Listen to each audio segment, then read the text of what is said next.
Sa kalagitnaan ng ika-21 siglo, dahil sa pumalyang mga patakarang pang-ekonomiya at sa tumatandang populasyon, ang Japan ay nasa bingit ng pagkabangkarote. Patuloy na dumarami ang mga ganitong problema, kaya't nakialam ang mga pangunahing makapangyarihang bansa at ang United Nations. Sa ilalim ng dahilan ng pagbibigay ng tulong pinansyal, medikal, o pagpapanatili ng kaayusan, maraming tauhan ang ipinadala na nagdulot ng unti-unting paglawak ng impluwensya ng mga banyaga at kalaunan ay humantong sa karahasan. Nagsimulang gumamit ang mga bansa ng espesyal na humanoid na sandatang panlaban na tinatawag na AMEM para sa isang labanan na kalaunan ay nakilala bilang border war. Ang mga walang tauhang AMEM na nilagyan ng espesyal na taktikang AI ang naging pangunahing sandata na naglulon sa Japan sa apoy, hanggang sa tuluyang mahati ang Japan sa pagitan ng mga makapangyarihang bansa.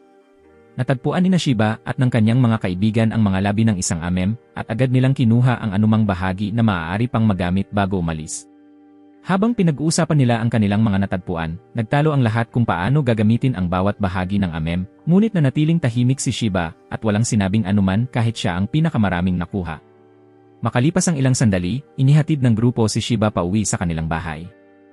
Kasabay nang marinig nila ang kaguluhan sa pagitan ng isang grupo ng mga Hapons at mga banyagang sundalo, walang gaanong interes si Shiba at tahimik na pumasok sa loob. Dahil sa panahong ito, ang ipinanganak na Hapones ay parang ipinanganak na itim, madalas silang hamakin, at kahit gaano pa katalino o karami ang pera, mahirap makahanap ng matatag na trabaho. Tinanong ni Shiba ang sarili kung para saan pa siya nabubuhay. Lubos siyang nawalan ng pag-asa at patuloy na mag-isang pumupunta sa kabundukan upang maghanap ng kung ano. Sa pagkakataong ito, hindi niya inimbitahan ang tatlo dahil hindi niya alam ang kanilang mga pangalan o tirahan. Hanggang sa pagiging mga kasapi lang sa grupo ng mga mahilig sa makinarya ang ugnayan nila at sapat na yon para kay Shiba. Kinuha niya ang mga piyesang amin na dati niyang itinago at sinuri ang mga iyon, nagpalakad-lakad hanggang dapit hapon bago umuwi. Sa sandaling iyon, may narinig si Shiba na tumatawag ng tulong. Ang halong kuryosidad at takot ay nagpaigting ng hawak niya sa kanyang pamalo habang dahan-dahan siyang lumapit sa pinanggagalingan ng tunog. Sa likod ng makakapal na puno ay lumitaw ang isang kahong maingay, ipinakilala nitong ang sarili bilang Guy, isang artipisyal na katalinuhan na may sariling kamalayan at buhay. Ayaw ni Shiba na masangkot sa gulo at muntik na siyang umalis, ngunit inaasahan na ni Guy ang ganitong reaksyon.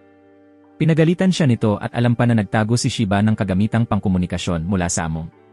Nagmamakaawa si Guy kay Shiba na iligtas ito dahil paubos na ang baterya nito, habang binabalaan siyang may paparating. Pagkaraan lang ng ilang sandali, lumitaw ang isang sasakyang militar. Natagpuan ng mga sundalo si Shiba at tinanong kung bakit siya naroon sa ganoong oras. Kalma niyang sagot na nagkakamping lang siya, ngunit hindi sila naniwala dahil ito ay lugar kung saan kamakailan lang naganap ang labanan at may mga labi ng AMEM. Binanggit din nila na may nakitang magnanakaw ng kagamitan. Hiniling ng dalawang sundalo na suriin ang ID ni Shiba. Kahit isa siyang ulila na nabubuhay sa mana at tulong ng gobyerno at may malinis na record, pinilit pa rin siyang kapkapan. Nang walang makitang kahina-hinala, sa wakas ay pinakawalan din siya. Nang tumahimik na ang paligid, bumalik si Shiba at dinala si Guy sa isang abandonadong pagawaan na lihim niyang inookupa. Sa likod ng pintuang may seguridad ay may isa pang amon. Sinimulan ni Shiba na i-charge ang baterya ni Guy, at ang AI ay mausisang nagtanong kung siya mismo ang nagbuo sa amon na yon. Ipinaliwanag ni Shiba na dati na niyang natuklasan ang pagawaan na tila isang sinaunang labi at nanatiling buo pa ang mga kagamitan sa loob.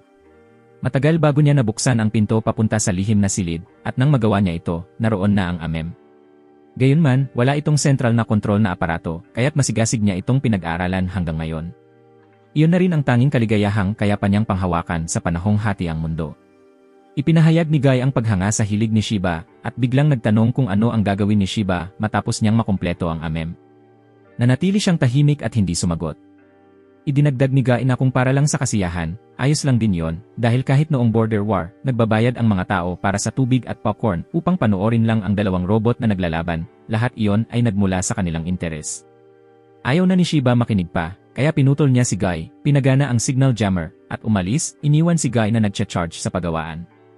Nang magsara ang pinto, agad kumilos si Guy, in-scan ang buong pagawaan at pinakilos ang mga makinarya upang paghandaan ang isang plano. 3 araw na ang lumipas mula nang umalis si Shiba, at dahil sa tuloy-tuloy na ulan, nag-aalala siya na baka maubos ni Guy ang supply ng kuryente sa pagawaan.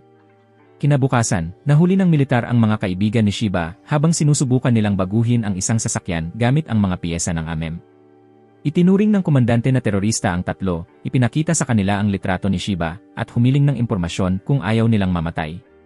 Samantala, nasa bahay si Shiba at nag-aayos ng headphones nang masagap ni Guy ang signal at agad siyang pinayuhang umalis dahil paparating na ang mga sundalo.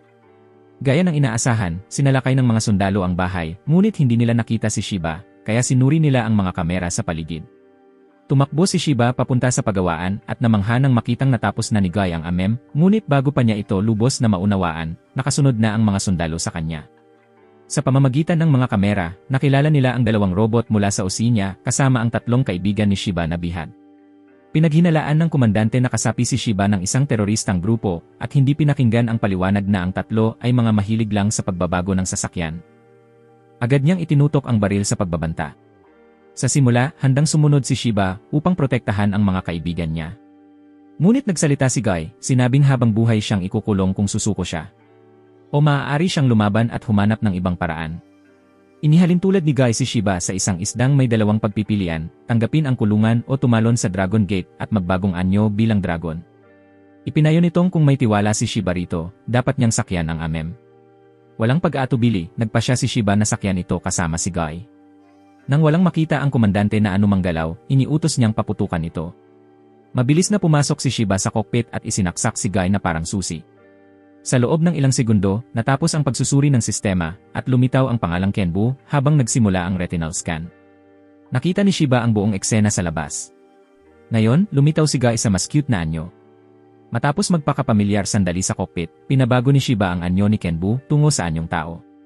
Sa gabay ni Guy, sumugod palabas si Kenbu sa gitna ng pagkabigla ng lahat. Lumipad si Shiba papunta sa isang kalabang amem at sinuntok ito pagkatapos ay hinawakan at inihagis sa isa pa. Matindi ang naging balik ng putok ng mga kalaban, kaya napilitang umatras si Shiba at magtago. Isang amem ang lumundag mula sa likuran, lumilikha ng pag-ataking pang-ipit. Naging delikado ang sitwasyon. Sinabihan ni Guy si Shiba na gumamit ng panghuling atake, at dapat daw niyang isigaw ang pangalan ng skill para mas astig. Sa naglalagablab na mga mata, habang sabay na sumugod ang dalawang amem, sumigaw si Shiba, Iron Bombardment.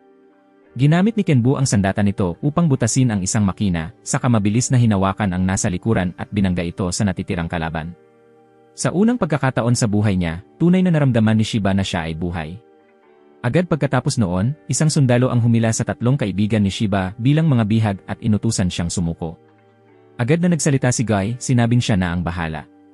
Nagbago ang tinig nito, naging malamig at matalim, sabay deklarang ang tatlo ay mga kasangkapang ginamit lamang ni Shiba upang makalikom ng piyesa para maayos si Kenbu.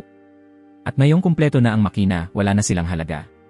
Hindi pa doon nagtapos, diretsahang pinuna ni Guy ang komandante, sinasabing pinalampas nito ang pagkakataong mahuli ang tunay na mga terorista. At sa halip ay mga inosenteng sibilyan ang inaresto at pinarusahan, iyon ang tunay na kahihiyan. Pagkatapos ng mga mapanghamon at mapanuyang salitang iyon, umatras sina Shiba at Guy, sinimulan ang buhay ng pagtatago sa gitna ng matinding pagtugis. Kinagabihan, huminto si Shiba upang suriin ang kalagayan ni Kenbu. Nang buksan niya ang kanyang telepono, nakita niya ang wanted notice na may kasong terorismo sa kanyang pangalan, ngunit dahil sa gutom, wala na siyang lakas isip upang pagtuunan pa ito. Tinanong niya si Guy tungkol sa kanilang susunod na plano, at ipinaliwanag nitong kailangan nilang tawirin ang Sido Inland Sea upang makapasok sa Okayama, na wala sa jurisdiksyon ng hukbong Oceania, kaya mas mababa ang panganib na mabantayan. Kung sakaling patuloy pa rin silang habulin, ang tanging pagpipilian nila ay mamuhay bilang mga lagalag. Tinanong ni Shiba ang paliwanag, at dahil may saysay naman ito, nakapagpahinga siya at dahan-dahang nakatulog upang makalikom ng lakas para sa paglalakbay kinabukasan. Kinabukasan ng umaga, kinailangan ni Shiba na pagtakpan si Kenbu dahil inanunsyo ni Guy na kailangan nitong magpahinga matapos magproseso ng napakalaking dami ng impormasyon noong nakaraang araw. Matapos ang gawain iyon, lumabas si Shiba upang maghanap ng pagkain. Mahigit isang araw na siyang hindi kumakain, kaya lumapit siya sa isang hardin na puno ng gulay. Pumasok sa isip niya na dahil tinagurian na rin siyang kriminal, wala na sigurong masamang magnakaw ng kaunting pagkain. Kaya pumitas siya ng isang kamatis, at bago pa niya ito makagat, lumitaw ang may-ari ng hardin habang may hawak na karit. Nataranta si Shiba at paulit-ulit na yumuko bilang paghingi ng tawad. Ngunit sa halip na magalit, sinabi ng may-ari ng hardin na kung tutulong si Shiba, pakakainin siya. Sa patnubay ng matanda, tinulungan ni Shiba sa pag-aani ng mga gulay at prutas. Pagsapit ng tanghali, ginantimpalaan siya ng malamig na mga kamatis na bagong ibinabad sa sapa. Pagkatapos kumain, hiniling ng matanda na maghasik siya ng mga binhi at masigla siyang nagtrabaho hanggang dapit hapon. Kahit buong araw siyang abala, hindi siya nakaramdam ng pagod. Sa halip, nakadama siya ng saya dahil nakaranas siya ng bago, isang bagay na wala sa buhay sa lungsod. Nang makita ng matanda ang kanyang kasipagan, napagpasyahan nitong anyayahan si Shiba sa kanilang tahanan. Mainit siyang sinalubong ng asawa ng matanda, naghanda ng hapunan, at pinayuhan siyang maligo muna bago kumain. Inihain ang masaganang pagkain, at hindi napigilan ni Shiba ang kanyang emosyon nang malasahan ang unang subo. Ang simpleng ngunit tunay na lasa ay nagpaluha kay Shiba nang hindi niya namamalayan, dahil lubos itong naiiba sa murang fast food na araw-araw niyang kinakain. Ang init ng pakiramdam na iyon ay nagdulot ng saya kay Shiba. Ngunit naputol ang sandaling kaligayahan nang lumabas sa telebisyon ang balita tungkol sa wanted notice niya. Habang naguguluhan si Shiba, ibinahagi ng matanda na minsan ay may anak siyang nasawi sa border war. Nangako raw silang mag-ama na mangisda balang araw, ngunit hindi na iyon natupad. Nananatili pa ring nakatiwangwang ang bangkang pangisda, at kung kailangan ito ni Shiba, ipapahiram niya iyon. Naniniwala rin siyang hindi si Shiba isang terorista, dahil ang isang tunay na kriminal ay hindi magyuyuko ng malalim para humingi ng tawad matapos mahuling nagnanakaw ng gulay, at hindi rin magtatrabaho ng masipag para tumulong buong araw. Binigyang diin ng matanda na sa ganitong magulong panahon, hindi dapat mawala ang tiwala ng tao sa kapwa, at ibibigay niya ang tiwalang iyon kay Shiba. Naiyak si Shiba sa mga salitang iyon at paulit-ulit na nagpasalamat. Upang maalis ang bigat ng pakiramdam, umiti ang asawa ng matanda at sinabing titingnan niya kung tuyo na ang labada, at agad namang nag-alok si Shiba na tutulong. Biglang tumulog ang doorbell. Agad na itinago ng matanda si Shiba bago nito sinalubong ang hepe ng pulis na dumating upang mag-inspeksyon kung may mga nagtatagong terorista. Mariin niyang sinabi na wala silang tinatago, at kahit napansin ng hepe ang sapatos ni Shiba, pansamantala niya itong binalewala dahil sa tiwala niya sa reputasyon ng matanda. Kinagabihan, muling nakipag-ugnayan si Guy kay Shiba, sinabing narinig nito ang lahat at naunawaan na sadyang pumikit sa katotohanan ang hepe. Ngunit pareho nilang napagtanto na kung mananatili pa sila roon, malalagay sa panganib ang mag-asawang matanda. Kaya kinaumagahan, umalis si Shiba, iniwan ng isang liham. Nakalagay doon ang kanyang pasasalamat sa kanilang pagpapatuloy, sa masarap na pagkain, at sa maiinit na salita, pati na rin ang pahintulot na humiram ng bangka. Sinadya niyang guluhin ang bahay upang magmukhang inatake niya ito para hindi madamay ang mag-asawa.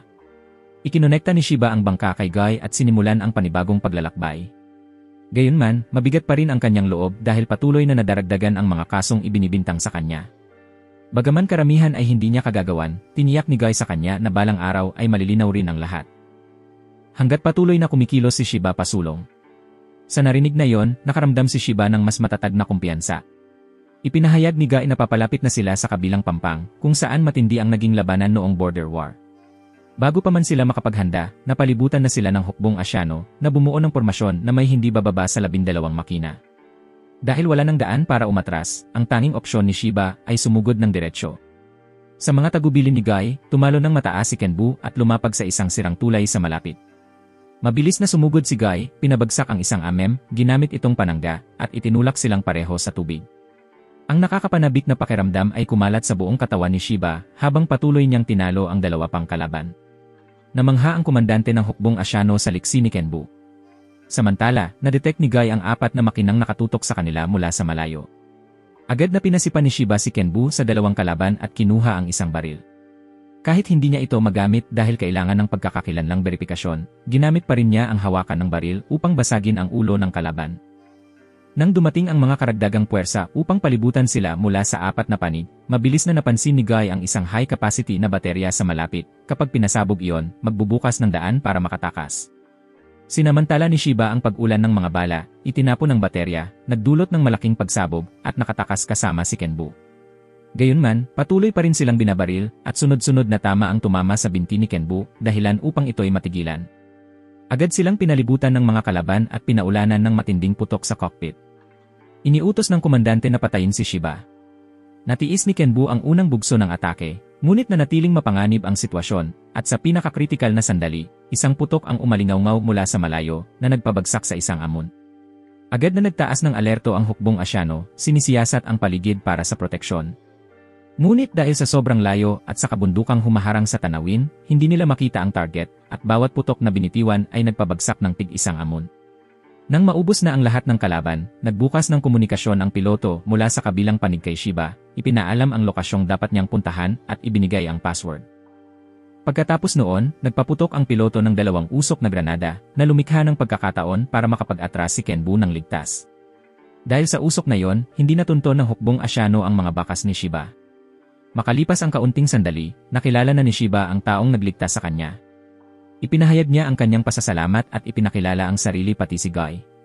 Gayunman, nagmukhang mainit ang ulo ni Guy nang mapagtanto niyang may isa pang AI na naroon. Nagsalita ang kabilang AI bilang pagbati, at silang apat ay sumakay sa isang transport na sasakyan at umalis.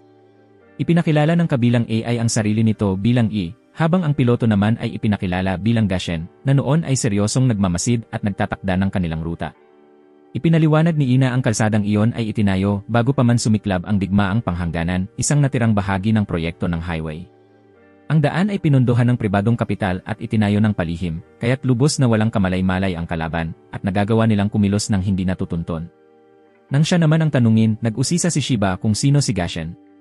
Sa malamig at matipid na paraan ng pagsasalita, ipinaliwanag ng lalaki na may mga Hapones ngayon na nagpapaandar ng mga amen at bumubuo ng sarili nilang hukbo, na may layuning ibalik ang Japan. Binanggit ni Gashen na ang kanilang samahan ay tinatawag na Yadagurasu. Sa sandaling iyon, sinabi ni Gashen na sa wakas ay nakatagpo na si Shiba ng mga totoong terorista. Pagkatapos noon, dinala si Shiba sa kampo ng Yadagurasu kung saan niya nakilala ang mga manggagawa sa pagkukumpuni. Bagaman minamaliit siya ng mga ito bilang mahina, pumayag pa rin silang ayusin si Kenbu. Hindi nagtagal, lumitaw ang isang babae at ipinakilala ang sarili bilang si Risa, nakatatandang kapatid ni Gashen. Siya ang nagdala kay Shiba upang ipakilala kay Kumai, ang pinuno ng ikalawang unit ng Yadagurasu. Matapos ang ilang magagalang na bati, nagsimulang magtanong si Kumai ng maraming bagay na tila isang interogasyon, kung may mga kasamahan ba si Shiba na nag-install kay Kenbu, o kung ang AI na si Guy ay siya mismo ang nagprograma. Bagaman naguguluhan pa rin sa mga tanong, nanatiling kalmado si Shiba habang sumasagot. Sinabi niyang natagpuan niya si Kenbu sa halos kumpletong kalagayan. Nireinstall lang niya ito at hindi rin siya sigurado kung gagana ito. Tungkol naman kay Guy, napulot daw niya ito sa gubat at nang ikonekta niya, nakakagulat na kusa itong nag-aktibo. Pagkarinig nito, agad na ipinahayag ni Kumai na ang Kenbu ay orihinal na pag-aari ng Yadagurasu at ibinunyag din niyang may isa pang pares ng magkapatid na binuo batay sa Aman platform na pinamumunuan ng isang piloto na nagngangalang Joken. Idinagdag pa ni Kumai na ang dahilan kung bakit hindi agad nag-aktibo si Kenbu ay dahil kulang ito ng isang bahagi na nakatakdang ipadala. Ngunit inatake umano ang parehong piloto at ang kumokontrol na AI, kaya nanatiling tulog si Kenbu hanggang matagpuan at mapilot ito ni Shiba.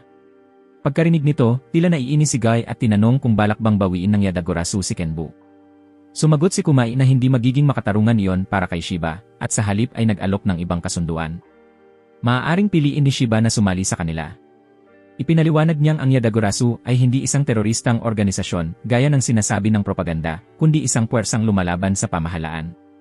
Hindi sila gumagamit ng mararahas na paraan kaya hindi sila maituturing na mga terorista. Dahil marunong si Shiba sa pagkukumpuni at kayang lumaban gamit si Kenbu, naniniwala silang napakaangkop niya upang sumama sa kanila. Nag-alinlangan si Shiba dahil alam niyang kapag pumayag siya, kailangan niyang pumatay ng mga tao. Nagalit si Gashen sa sinabi niya, binigyang diin na ang Kenbu ay hindi laruan kundi isang sandata ng digmaan.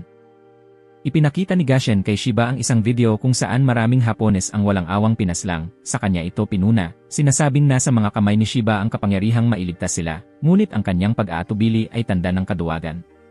Dahil sa pag-aalinlangan ni Shiba, galit na umalis si Gashen.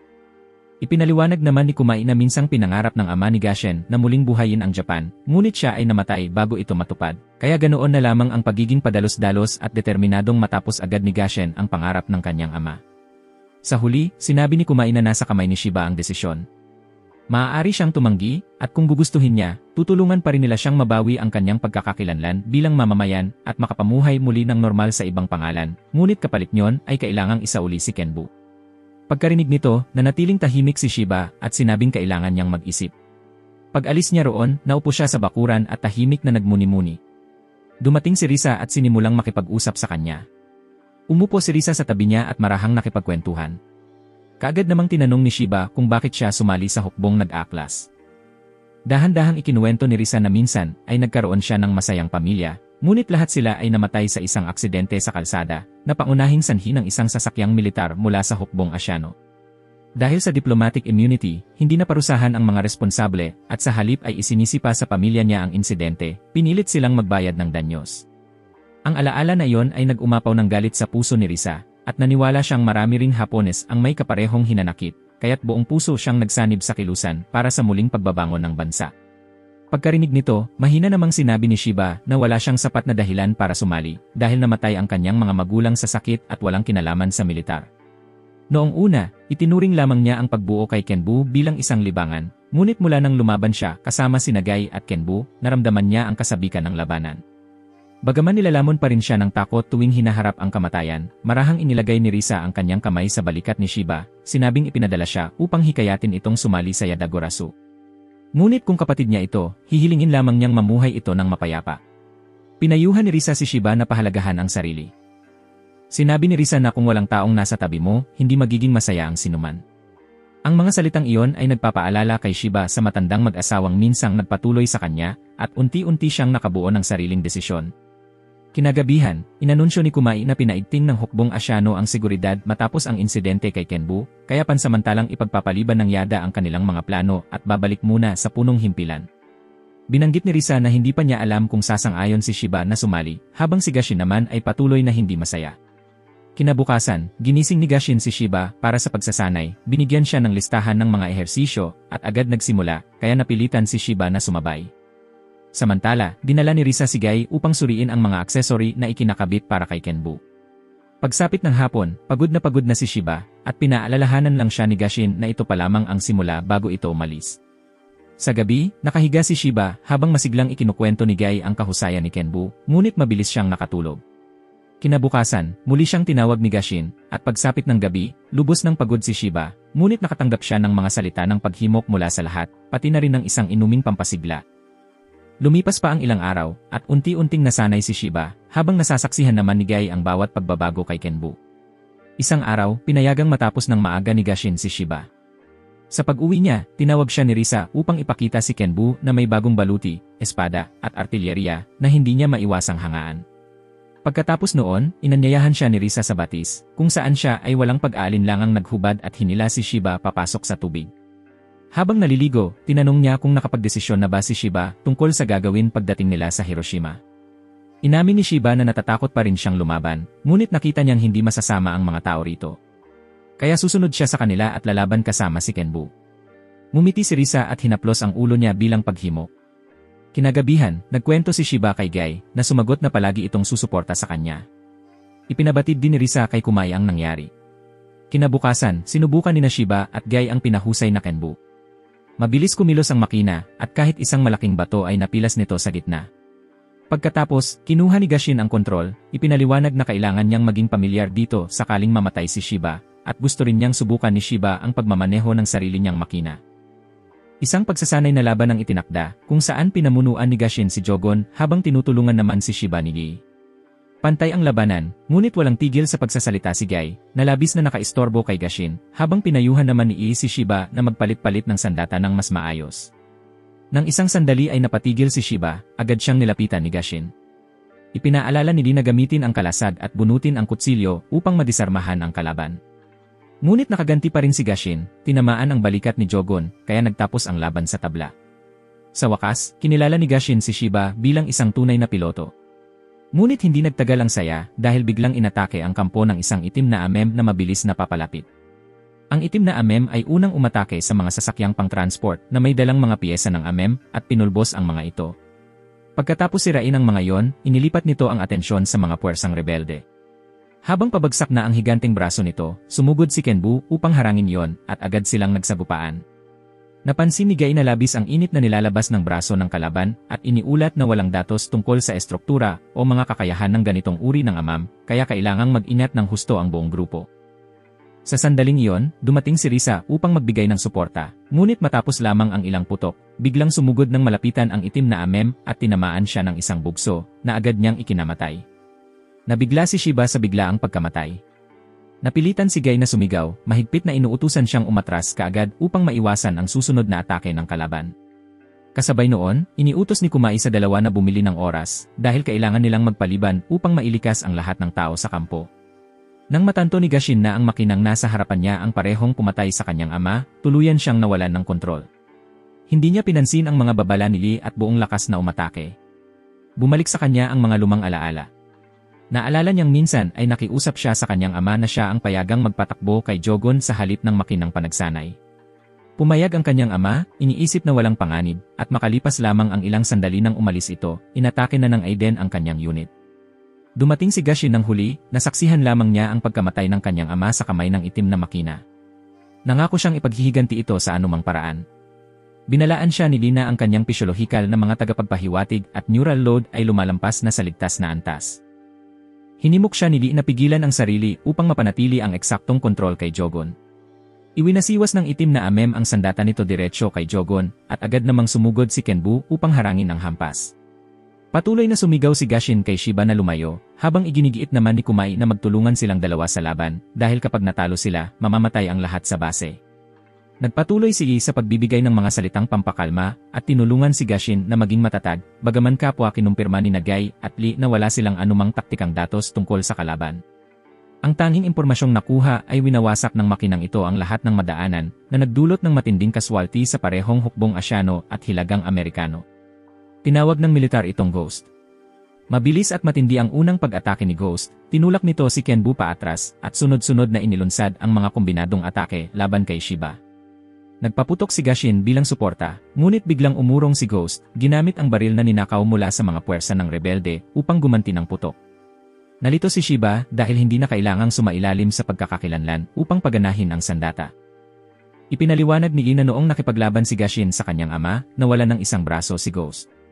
Kinuha nito ang braso mula sa ibang amami, ikinabit sa sarili nitong katawan, at itinuring na bahagi nito kaya nalampasan nito ang mga kandadong pangkilalanan.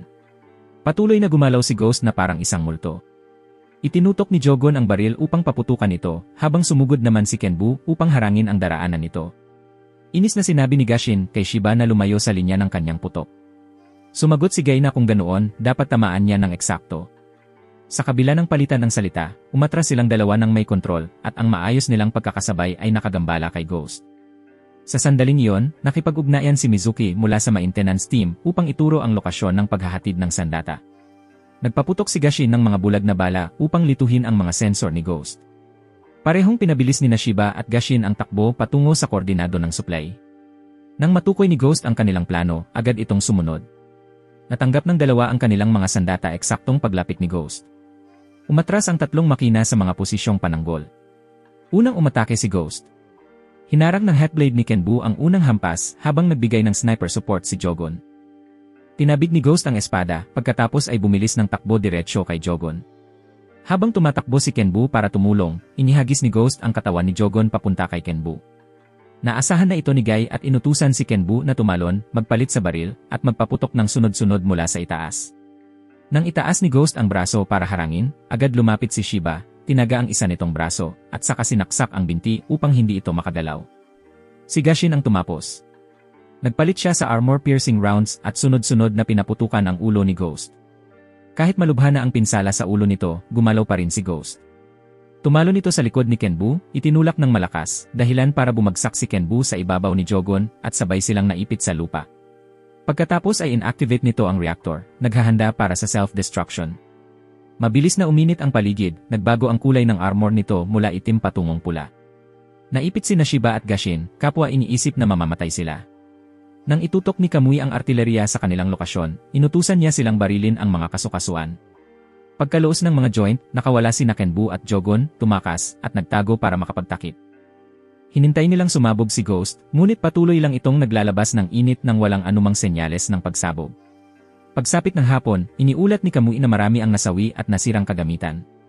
Sinabi niyang babalik muna sila sa punong himpilan upang mag-ulat, at iniwan kina Gashin at Shiba ang paglilinis ng larangan ng labanan na kailangang matapos bago dumating ang hukbong Asyano. Nang hindi na makakita ng heat signature ang mga sensor, lumabas si Gashin at Shiba upang mag-inspeksyon. Natagpuan ni Shiba ang kwintas ni Risa sa gitna ng mga guho. Pinulot niya ito at napaiyak. Pagsapit ng gabi, dumating ang hukbong Asyano, gaya ng hinulaan ni Gai. Kabilang sa kanila ang isang pulang buhok na opisyal na kayang basahin ang buong labanan batay sa mga bakas na naiwan. Mukhang nagulat ito sa pag-unlad ni Shiba. Nang malaman niyang nagawa ni Shiba na harapin si Ghost, lalo siyang nasabik na makilala ito. Nanatiling nakalugmok si Shiba sa dalamhati sa pagkamatay ni Risa. Nauunawaan siya ni Gashin at hindi siya pinilit dahil naranasan din niya ang parehong trahedya.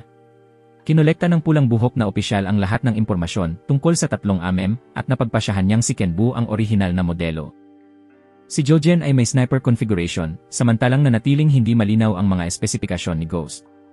Ipinagpalagay niya na inalis ni Ghost ang lahat ng limitasyon, at posibleng ang AI sa loob nito ay kusang nag-evolve. Pagkatapos ay tinawag niya ang kasamahan niyang si Jay upang maghanda ng isang AI para sa susunod na misyon. Kinabukasan, habang kasama si Guy, diretsong sinabi ni Shiba kay Gashin na napagpasyahan niyang hindi na sumali sa hukbong panghimagsikan dahil palagi siyang nilulukuban ng takot sa kamatayan. Sa pagkakataong ito, hindi na siya pinagtalunan ni Gashin. Sinabi niyang iulat niya ito kay Kamui, at malinaw niyang idinagdag na kung hindi lalahok si Shiba sa labanan, hindi na siya papayagang imaneho si Kenbu. Hiningi niyang itago ni Shiba si Kenbu sa isang tagong lugar at ipadala rito ang lokasyon. Bago maghiwalay, sinabi ni Shiba kay Gashin na mag-ingat ito. Sumagot si Gashin na ang buhay niya ay siya mismo ang magpapasya. Biglang nasabi ni Shiba na labis siyang natatakot mamatay, ngunit mas nakakatakot ang makita ang mga kakilala niyang namamatay isa-isa. Sinawata siya ni Gashin, sabay sabing ang duwag ay walang karapatang pag-usapan ang kamatayan. Sa wakas, dinala ni Shiba si Kenbu upang itago malapit sa isang sapa. Pagkatapos nito, umalis siya kasama si Guy, mabigat ang loob dahil sa mga nangyari, ngunit malinaw pa rin ang isip upang tuparin ang ipinangako niya. Paglabas ni Shiba mula sa gubat, dahil sa mahusay na pag-override ni Guy ng impormasyon sa kanyang ID card at wanted notice, hindi siya nakilala ng mga lokal sa paligid, kaya nabawasan ang kanilang hinala sa kanya. Habang naglalakad ang dalawa, tinanong ni Guy si Shiba kung ano ang plano niyang gawin pagkatapos. Sumagot si Shiba na gusto niyang puntahan ang bahay ni Risa upang isauli ang kwintas nito. At kahit hindi niya alam kung may kamag-anak pa ito, inisip niyang tiyak na mayroon pa. Si Guy, na nakapaghanap na ng impormasyon tungkol sa nakaraang aksidenteng kinasangkutan ng pamilya ni Risa, ay agad natagpuan ang address. Nagpasalamat si Shiba rito at sabay silang ngumiti ng magaan bago ipagpatuloy ang kanilang paglalakbay. Samantala, sa ibang lugar, 2 taong kapareho ng suot ng pulang buhok na opisyal ang nag-uusap tungkol sa kanilang mga plano. Pinapalabas nilang mga kriminal ang mga Hapons, at pagkatapos ay magpapanggap silang mga bayani sa pamamagitan ng pagsupil sa mga ito upang makamit ang karangalan at kapangyarihan. Para sa kanila, walang pinagkaiba ang mga buhay ng mga Hapones sa mga barbaro, mga kasangkapan lang upang ipakita ang kanilang kapangyarihan. Samantala, natagpuan ni Shiba ang address na ibinigay ni Guy. Sa harap niya ay isang bahay na tuluyang nawasak, walang bakas ng buhay na natitira. Inisip niyang baka may kamag-anak pa si Risa sa ibang lugar, kaya balak niyang magtanong-tanong, ngunit lahat ng nakakakita sa kanya ay umiiwas, takot ang mga mata na parang nakakita ng isang halimaw.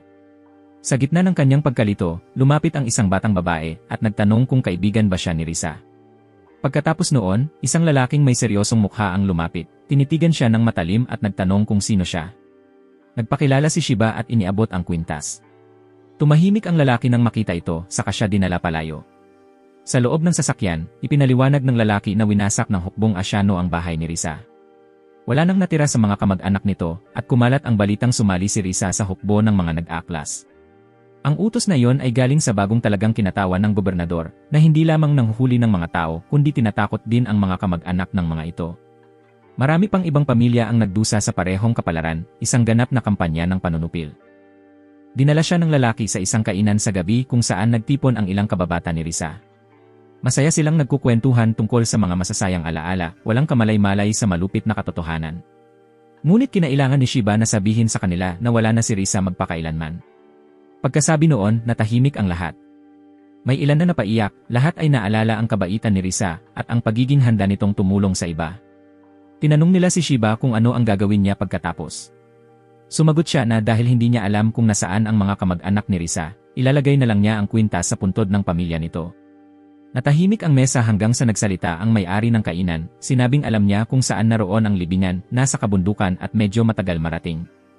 Kaya iminungkahin itong magpalipas muna ng gabi si Shiba dahil ayaw niyang magpagala ito sa dilim.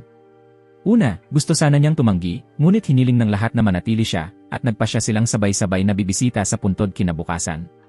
Sumang-ayon si Shiba at agad na nagdiwang ang lahat. Naghanda sila ng mainit na palayok na pagkain at dumalo rin si Tito Nose kasama ang kanyang anak na babae.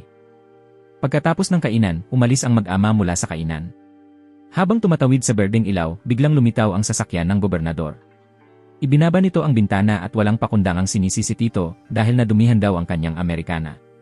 Samantala, natanggap ng pulang buhok na opisyal ang bagong modelo ng makina at labis na nasabik, sabik na sa araw na mapipiloto niya ito upang habulin sina Kenbu at Ghost.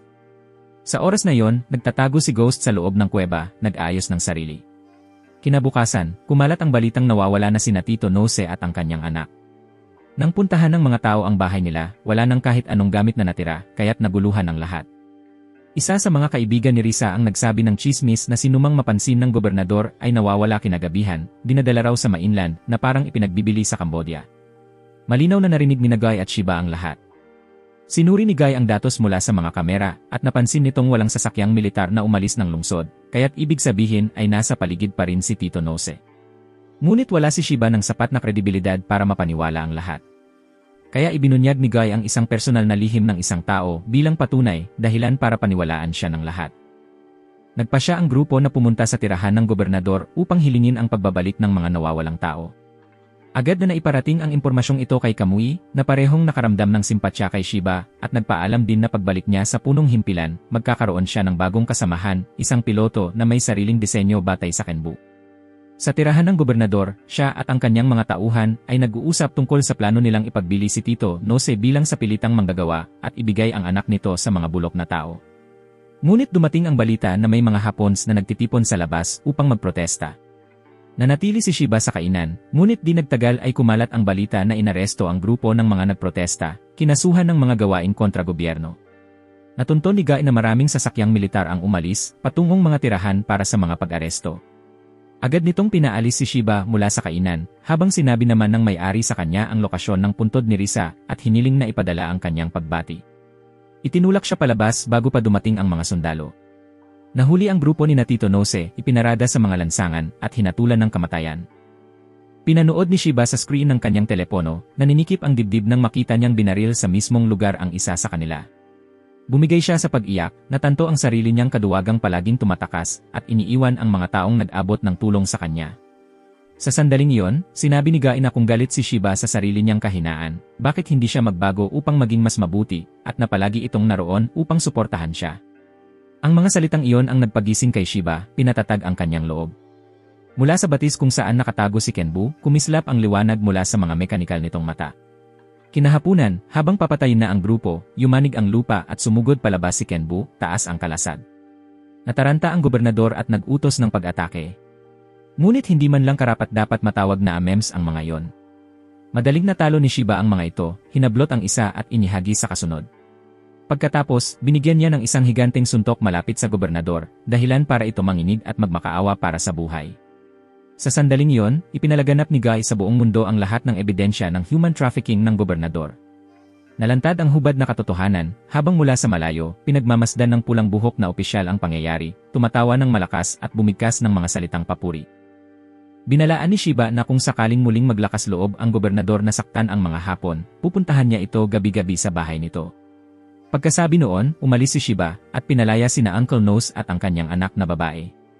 Kinaumagahan, maagang dumating si Shiba sa tagpuan kasama si Guy, maingat na inilapag ang kwinta sa libingan ng pamilya ni Risa at tahimik na nagpaalam. Matagal na panahon na ang nakalipas, sa isang baryong kilala sa paggawa ng palayok. Madalas sumunod ang isang batang babae na nagngangalang Shin sa kanyang lolo upang matutunan ang mga masiselang linya na kailangan para makalikha ng magagandang produktong seramiko. Sa ilalim ng bihasa at matiisin nitong mga kamay, ang tila walang buhay na putik ay nagiging mga kahanga-hangang obra, dala ang panghabang buhay niyang dedikasyon. Ngunit isang malaking sakuna ang dumating. Isang araw, biglang dumating ang hukbong Asyano, walang pakundangang kinumpiska ang lupain at paggawaan ng pamilya. Hindi nila binigyan ng pagkakataon ang kanyang lolo na tumanggi o lumaban. Ang lahat ay naging malamig na mga utos. Wala siyang nagawa kundi mapanood ng walang magawa habang winawasak ang paggawaang itinayo niya sa buong buhay niya. Mula noon, nawala na sa kanya ang lakas para humawak ng putik. Kasabay ng mga basag na piraso ng palayok, ibinaon din ang kanyang sigasig. Nang makita ito, hindi napigilan ni Munting Shin ang masaktan, at nangakong balang araw ibabalik niya ang paggawaan ng pamilya upang tuparin ang hindi natapos na hangarin ng kanyang lolo. Sa kasalukuyan, napakahirap ng kalagayan ng grupo ni Shiba. Parehong nasa sira at kritikal na estado sina Jojen at Kenbu, maraming mahahalagang piyesa ang nasira, kaya limitado ang kanilang pagdalaw. Hindi lang yon, kailangang ma-charge din sina Guy at Lee kung nais nilang magpatuloy sa pagbibigay ng suporta. Sa oras na yon, agad na nakipag-ugnayan si Guy kay Mizuki upang humingi ng tulong.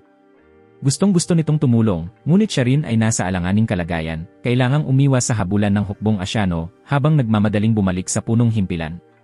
Dahil dito, tanging impormasyon tungkol sa lokasyon ng mga kailangang piyesa lamang ang naibigay niya, upang sila na mismo ang makahanap ng kapalit at makapag-ayos bago ipagpatuloy ang paglalakbay. Balisa si Shiba nang tanungin niya si Guy kung ano ang dapat niyang gawin, at agad siyang pinangunahan nito upang maghanap ng pinagkukunan ng kuryente. Isinugal ang panganib sa pagnanakaw ng kuryente para ma-charge ang dalawang mata. Pagkatapos noon, maingat nilang itinago sa anyo sina Jojen at Kenbu upang makapagpahinga ang mga ito, saka sila sabay-sabay na pumasok sa lungsod upang maghanap ng matutuluyan. Pagpasok sa otel, kahit tagalungsod si Shiba, nakaramdam siya ng pagkailang dahil iyon ang unang beses niyang makapunta roon. Agad siyang tinukso ni Guy bilang prompting inosente, kaya sinubukan niyang sumagot, ngunit pinaalalahanan siya nitong huwag gumawa ng eksena sa ganitong sitwasyon. Matapos mag-check-in, pumunta sila sa kanilang silid. Pinayuhan sila ni Guy na maligo kaagad dahil umaalingasaw na ang kanilang mga katawan. Nagulat si Shiba nang marinig iyon. Hindi niya inakalang naamoy pala iyon ng lahat. Ngunit kalmado lang nasagot ni Guy, hindi na raw nito kailangang gamitin ang mga sensor, dahil sapat na ang reaksyon ng mga tao sa paligid para patunayan iyon. Totoo nga, dahil halos lahat ay tinatakpan ng ilong kapag lumalapit sa kanila. Kaya pagkapasok pa lang nila sa silid, agad nilang sinikap na maglinis ng husto. Pagkatapos maligo, bumaba sila sa kalsada upang maghanap ng makakain. Habang kumakain, nakatanggap si Guy ng abiso mula kay Mizuki na naipadala na ang mga kinakailangang piyesa. At kinabukasan, sisimulan na nila ang proseso ng pagkukumpuni. Pagkarinig ng balitang iyon, naging mas masigla si Shiba at kumain ng may gana. Ngunit agad niyang napansin na hindi kinakain ni Guy ang mga gulay kaya niya ito tinanong. Ipinaliwanag ni Guy na pihikan si Guy sa pagkain kaya hindi sinasadya ni Shiba na asarin ito. Dahil doon, nagpakita si Guy ng inis na ugali.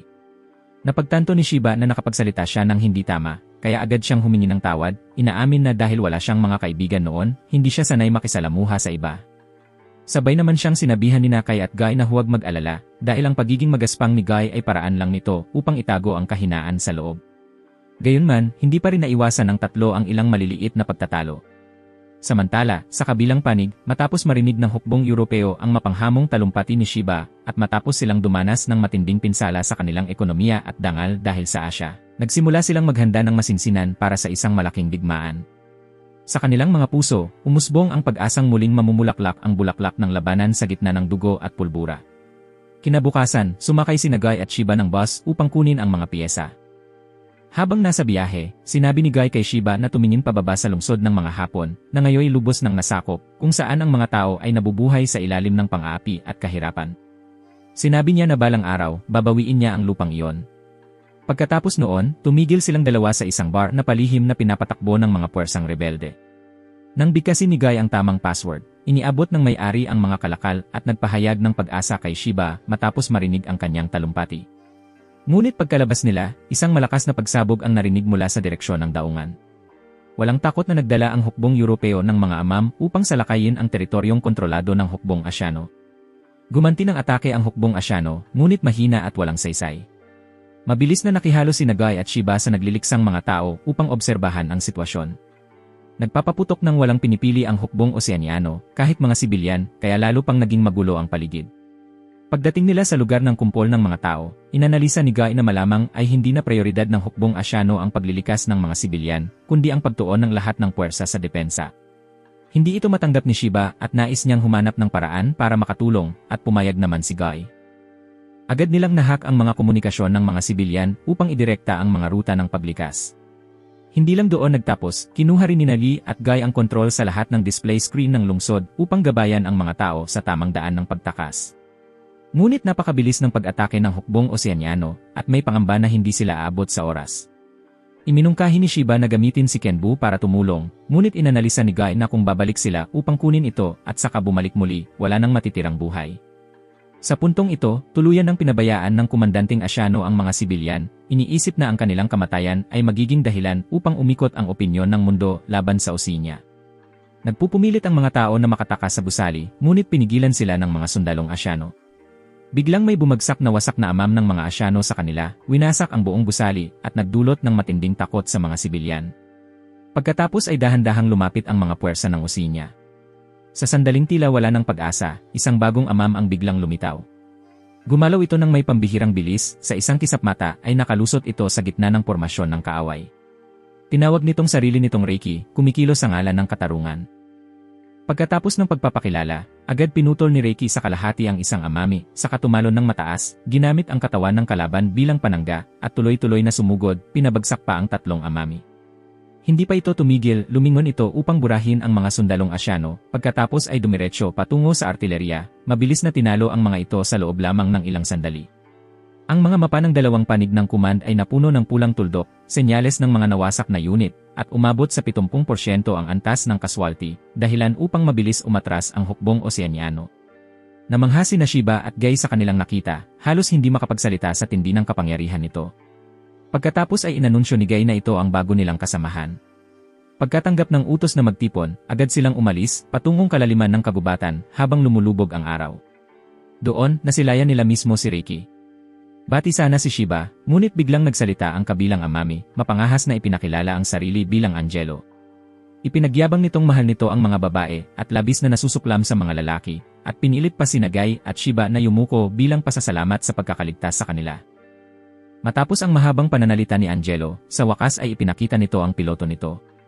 Mula sa cockpit ay bumaba ang isang babae, walang iba kundi si Shin. Pagkababa niya, wala siyang nasabi ni isang salita, bagkus ay bigla na lamang siyang napaiyak, ikinagulat ng lahat. Pagkatapos noon, silang tatlo ay dinala pabalik sa kalapit na base ng Yadagarasu.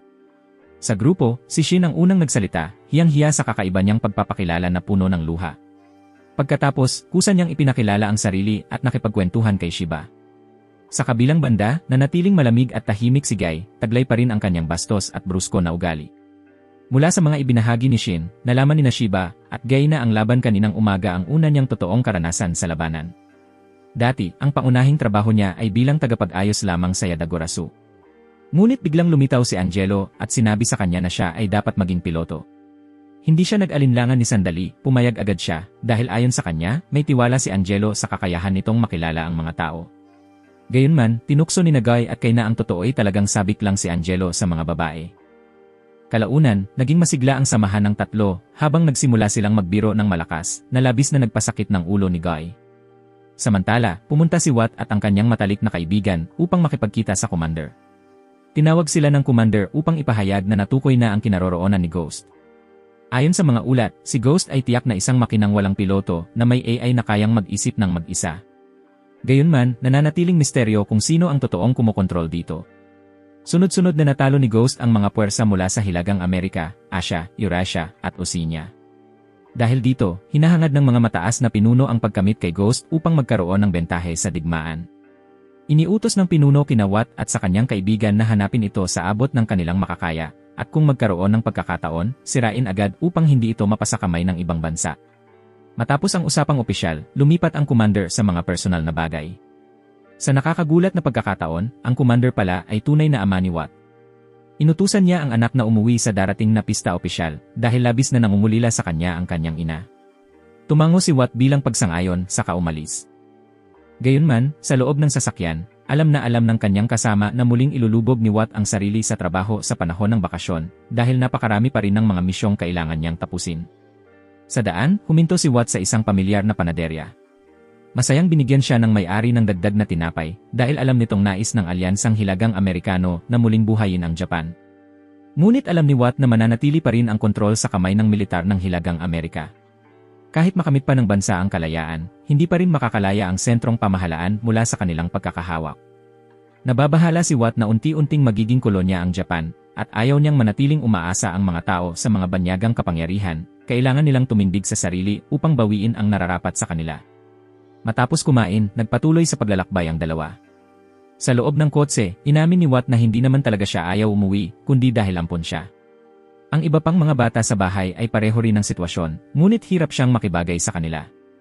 Ikinuwento niyang halos wala siyang makita na tunay na nakahikayat sa kanya hanggang sa siya ay sumali sa militar. Nang una niyang makita ang isang amami, nagpasya siyang piliin ang buhay militar.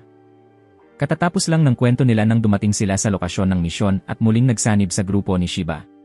Huminto ang grupo ni Shiba sa isang marangyang hotel upang magpahinga. Dito, itinanong ni Shiba kung bakit kakaiba ang tatlong kasamang AI kumpara sa mga onem ng militar. Ipinaliwanag ni Angelo na sa likod ng pagkakaibang iyon ay may kumpanyang tinatawag na Brenzon. Sa pangalan, nakabase raw ito sa Europa at kasalukuyang sumusuporta sa mga grupong revolusyonaryo sa Japan. Gayunman, walang sinuman ang sigurado kung may masamang hangarin ang kumpanyang iyon. Ang alam lang nila sa ngayon ay maayos pa naman ang lahat. Dagdag pa niya, ang mga mata na gamit nila ay orihinal na binuo ng isang panlabas na ahensya na tinatawag na ILS, pinaikling anyo ng Intelligence Learning System. Sa kanilang tatlo, si Guy ang natatanging kaso. Bagaman pareho sila ng pinagmulan ng code ni Navi at Angelo, ipinadala siya ng isang tao sa rehiyon ng Oceania. Gayunpaman, itinuring pa rin silang magkakapatid. Pagbalik nila sa silid, tinanong ni Shiba si Guy kung minsan bang naisip niya kung bakit siya ipinadala roon. Ngunit sagot lang ni Guy, hindi na niya iyon iniisip dahil kontento na siya sa kasalukuyan niyang kalagayan. Samantala, nakilala ni Watt ang dalawa niyang bagong kasamahan, sina Roger at Sophia, na tutulong sa kanya sa kampanya para alisin si Ghost. Gayunman, nagpahayag ng pag-aalala at pagtutol si Sophia dahil naniniwala siyang masyadong delikado para sa mga pilotong tao na harapin ang mga AI. Kalma namang ipinaliwanag ni Watt na kung gagamit sila ng ibang paraan, kakailanganin nilang magmobilisa ng buong kumpanya na hindi posible habang nagkukubli pa ang mga puwersa ng Asia at Oceania. Kaya tinipon ng mga nakatataas ang mga piling individual upang harapin si Ghost. Ang katotohanang napili si Sophia ay patunay na mahusay siya at ang kailangan lang niyang gawin ngayon ay sundin ang mga utos. Kung makikinig siya, magiging parang karaniwang ameme lang si Ghost, ngunit kung hindi, hindi mahuhulaan ang magiging kahihinatnan. Kinabukasan, umalis ang grupo ni Shiba sakay ng eroplano pabalik sa punong himpilan, habang sinimulan naman ng grupo ni Watt ang kanilang operasyon. Tila naramdaman ni Ghost ang presensya nila mula sa loob ng kuweba. Agad itong rumaga sa palabas, at mabilis namang bumaba si Watt sa kinaroroonan nito. Sumiklab ang labanan ng unang umatake si Ghost. Inutusan ni Watt ang pormasyon na maghiwa-hiwalay at palibutan ito mula sa iba't ibang direksyon. Sa simula, epektibo ang taktikang iyon dahil nahirapan si Ghost laban sa pormasyon ng mga purong makinarya na hindi pa nito kailanman naharap noon. Ngunit makalipas lang ang ilang sandali, mabilis na nakaangkop si Ghost. Itinuon nito ang atake sa kasamahan ni Watt na napilitang umatras ng may hirap. Sinubukan ni Roger na tumulong, ngunit hinarang din siya ni Ghost na pagkatapos ay ginamit ang lakas nito para ihagis ang kasamahan ni Watt papunta sa kanya. Nagpakawala ng mga missile attack ang mga puwersa sa labas, ngunit naglabas si Ghost ng mga jamming signal na nagpabago ng direksyon ng mga ito. Patuloy na umatake si Roger ngunit nahuli siya. Tumubo ang ikatlong braso sa likod ni Ghost, kaya napilitan si Roger na putulin ang isa niyang braso upang makatakas. Ngayon, lubos nang nakaangkop si Ghost sa mga taktika ni Watt at naghahanda ng durugin siya. Samantala, biglang nakaramdam si Guy ng matinding intensyon ng pagpatay, isang bagay na hindi maramdaman ng iba maliban kay Shiba. Noong una, akala niya ay guni-guni lang iyon kaya binalewala niya. Sa larangan ng labanan, ginamit ni Ghost ang mga daliri nitong may mga tanikala upang atakihin ang mga piloto. Sa isang sandali ng pagkakamali ni Roger, tumagos ang isang daliri ni Ghost, pinaslang siya mula sa loob. Hindi nagtagal sa pagdadalamhati si Watt, agad niyang nirekalkula ang sitwasyon, saka sumugod kasama ang dalawa niyang natitirang kasamahan. Nauna sina Sophie at ang isa pa niyang kasama, lumilikha ng bulag na anggulo upang takpan ang paningin ni Ghost. Ngunit mabilis silang tinalian ng mga lubid na tumubo mula sa lupa. Buong determinasyong sumugod pa rin si Watt. Nang magpaputok si Ghost, agad siyang umiwas, saka tumalon pabalik at binaril diretsyo ang kasukasuan ng braso nito. Ngunit nasangga ni Ghost at bumawi ng atake. Sa sandaling iyon, may bala biglang tumama sa kasukasuan ng binti nito. Galing iyon kay Roger. Bagaman patay na siya, patuloy pa ring gumana ang kanyang AI, tinatapos ang misyon. Dahil dito, pinaputok ni Watt ang nakamamatay na bala na tumagos sa dibdib ni Ghost, dahilan para ito'y bumagsak. Tila tapos na ang laban, ngunit ilang segundo lang ang lumipas nang biglang makatakas si Ghost gamit ang isang eroplanong militar. Naggitngit si Watt nang angakong sisirain niya ito balang araw. Samantala, nakarating na sa punong himpilan ang grupo ni Shiba at nakipagkita sa kinatawan ng Yadigarasu. Natuwa siyang makita na ligtas ang tatlo, ngunit may misyon pa rin para sa kanila. May isang taong nais makipagkita sa tatlo. Siya ang tagapamagitan sa pagitan ng kumpanyang Brenzon at ng organisasyon. Lumabas siya, ipinakilala ang sarili, at inalok ang pakikipagtulungan, isang pakikipagtulungan na nakabatay sa digmaan mismo. Umupo silang lahat upang pag-usapan ito. Nanatiling masigla ang panlabas na anyo ni Gobel, ang mga mata niya ay nagpapakita ng kumpiyansa ng isang bihasang negosyante. Ipinahayag niya ang interes sa pangmatagalang pakikipagtulungan sa Yadagarasu at sa grupo ni Shiba, mariing sinasabing hanggat nagpapatuloy ang digmaan, magkakaroon ng oportunidad sa negosyo ang kanyang kumpanya. Ibig sabihin din nito na hanggat nasusunog ang mundo, laging handa ang supply at suporta. Ipinakita rin ni Gobel na marunong siyang humalina ng tao, na mapagbigay na nangakong magbibigay ng pera kapag kinakailangan, basta't mapanatili ang ugnayang pangkooperasyon. Hindi lang iyon, nagdala rin si Gobel ng isang serye ng mga bagong kagamitan na partikular para sa mga AMEM. Dinala niya ang lahat sa isang compartment kung saan maayos na nakahanay ang iba't ibang advanced na sandata at mga komponen. Para kay Jojen, ipinakilala ni Gobel ang isang peres ng mabibigat na armored grenade launcher, kayang tumagos kahit sa pinakamahirap na depensibong layer. Para kay Kenbu at Ricky, nagbigay siya ng maraming iba pang reinforcement parts, mula sa joints at armor shields hanggang sa pinalawak na sensor systems. Sa pagtutok at pagpapaliwanag ni Gobel, malinaw na hindi lang siya basta nagbebenta ng kagamitan, kundi nais ipakita ang prestihiyo ng kumpanyang Brenzon bilang nakatagong puwersa sa likod ng bawat labanan. Samantala, nakatanggap si Yudo ng tawag mula sa kanyang mga superior at mabilis na dinala ang grupo ni Shiba sa susunod na destinasyon. Dinala sila sa isang maliit na nayon sa loob ng kagubatan, liblib at hiwalay sa kaguluhan sa labas. Dito, pinasok ang grupo sa isang lumang bahay na matibay, pag-aari ng isang taong nagngangalang Yuyuji. Noong nakaraan, siya ay matagal ng propesyonal sa real estate, ngayon pansamantalang nakatira kasama ang mga taga-nayon upang iwasan ang pambobomba. Binuksan ni Yuyuji ang genealogical data para makita nila. Sa kasalukuyan, siyam ang nakatira dito. Ngunit isang linggo lamang ang nakalipas, nawala ng kuryente at tubig ang nayon na nagpahirap sa pang-araw-araw na buhay. Habang nag-uusap, biglang tumakbo ang isang maliit na batang babae, niyakap si Gashen at tinawag siyang ama. Nagulat ang lahat. Habang si Yuyuji ay paliwanag na may halong paghingi ng paumanhin, sinabi na ang bata ay nawalan ng ama sa murang edad, kaya paminsan-minsan ay nagkakamaling tawagin ang iba bilang ganoon. Tumango ang lahat, sinusubukang magpakita ng pag-unawa. Bumalik sa pangunahing usapin, ibinahagi ni Yuyuji na ang mga tao rito ay maraming beses nang ipinatapon. Ang kanilang lumang bayan ay nakaranas ng digmaan na napilitang ilipat sila sa isang refugee camp. Ngunit isinara rin ang kampo. Sa huli, dahil wala nang ibang mapupuntahan, bumalik sila sa liblib na lugar na ito, tinatanggap ang buhay ng kakulangan kapalit ng kaunting kaligtasan. Nang marinig ito, tiniyak ni Yudo na susubukan ng Yadagurasu na tumulong hanggat maaari. Gabing iyon, nagkampo ang grupo upang magpahinga. Tahimik na pinanood ni Shiba ang mga batang naglalaro, naramdaman ang paghanga sa kabutihang loob ni Yudo. Gamit ang pagkakataon, idinagdag ni Gashen na ang Yada ay hindi lamang isang insurgent army, kundi suporta rin para sa kanilang mga kababayan, sinusubukang itaguyod ang tiwala ng tao, dahil upang maibalik ang bansa, hindi sapat ang sandata lamang, kailangan din ang pagkakaisa. Kinabukasan ng umaga, umulan. Nagtipon ang lahat upang talakayin ang mga solusyon para sa baryo. Ang tatlong pangunahing isyu na kailangang lutasin ay kuryente, tubig, at pagkain. Iminungkahi ni Kamui ang isang pangkalahatang plano, magbubungkal ng balon upang makahanap ng pinagkukunan ng tubig, magtayo ng water wheel para sa kuryente, at linangin ang lupa para sa pagsasaka. Nang marinig ito, agad na nagtrabaho ang lahat. Nagpunta si Shiba at ilang kabataan upang kunin ang mga makina mula sa lumang sasakyan, habang hiniling ni Yudo kay Gobel na magbigay ng higit pang kagamitan. Agad na tumango si Gobel. Dahil kahit ito ay kawanggawa, itinuturing pa rin niya itong kapaki-pakinabang na pamumuhunan. Ang masiglang atmosfera ng paggawa ay kumalat sa buong baryo. May ilan na nagtayo ng mga bahay, ang iba ay naghukay ng balon, at ang isa pang grupo ay naghanda ng lupain para sa pagsasaka. Pagdating ng gabi, naupo ang lahat upang magsalo-salo sa isang mainit at nagkakaisang kapaligiran. Pinanood ni Shiba ang mga batang naglalaro, unti-unting naramdaman ang kapayapaan. Kinabukasan, habang inayos ni Shiba ang kahoy, tinawag siya ni Shin upang sumunod sa bundok. Nandoon ang isang lumang kubo at isang abandonadong pugon. Ipinahayag ni Shin ang kanyang hangarin na ayusin ang pugon dahil, kung magtatagumpay, maaari silang maghurno ng tinapay, gumawa ng pizza, at kahit lumikha ng mga ceramic na produkto. Binigyang diin niya na ang kanyang pamilya ay may tradisyon sa paggawa ng palayok, at agad na nag-alok si Shiba na tumulong. Sinimulan nila ang gawaing pagpapanumbalik ng pugon. Habang nagtatrabaho, dumaan ang dalawang bata mula sa baryo, nasabik na makakita, at inimbitahan sila ni Shin na makilahok. Lumipas ang mga araw kasama ang grupo, masigasig sa kanilang paggawa. Sa wakas, natapos ang pugon. Sa ilalim ng gabay ni Anderson, hinulma ni Shiba at ng dalawang bata ang maraming simpleng kagamitan tulad ng tasa, mangkok at plato. Kailangan na lamang itong ibake at pinturahan upang magamit. Sa kabilang panig, ang grupo ni Gashen ay nakatanggap ng bagong kagamitan, ngunit na-stock pa sa yugto ng pagbubungkal ng balon.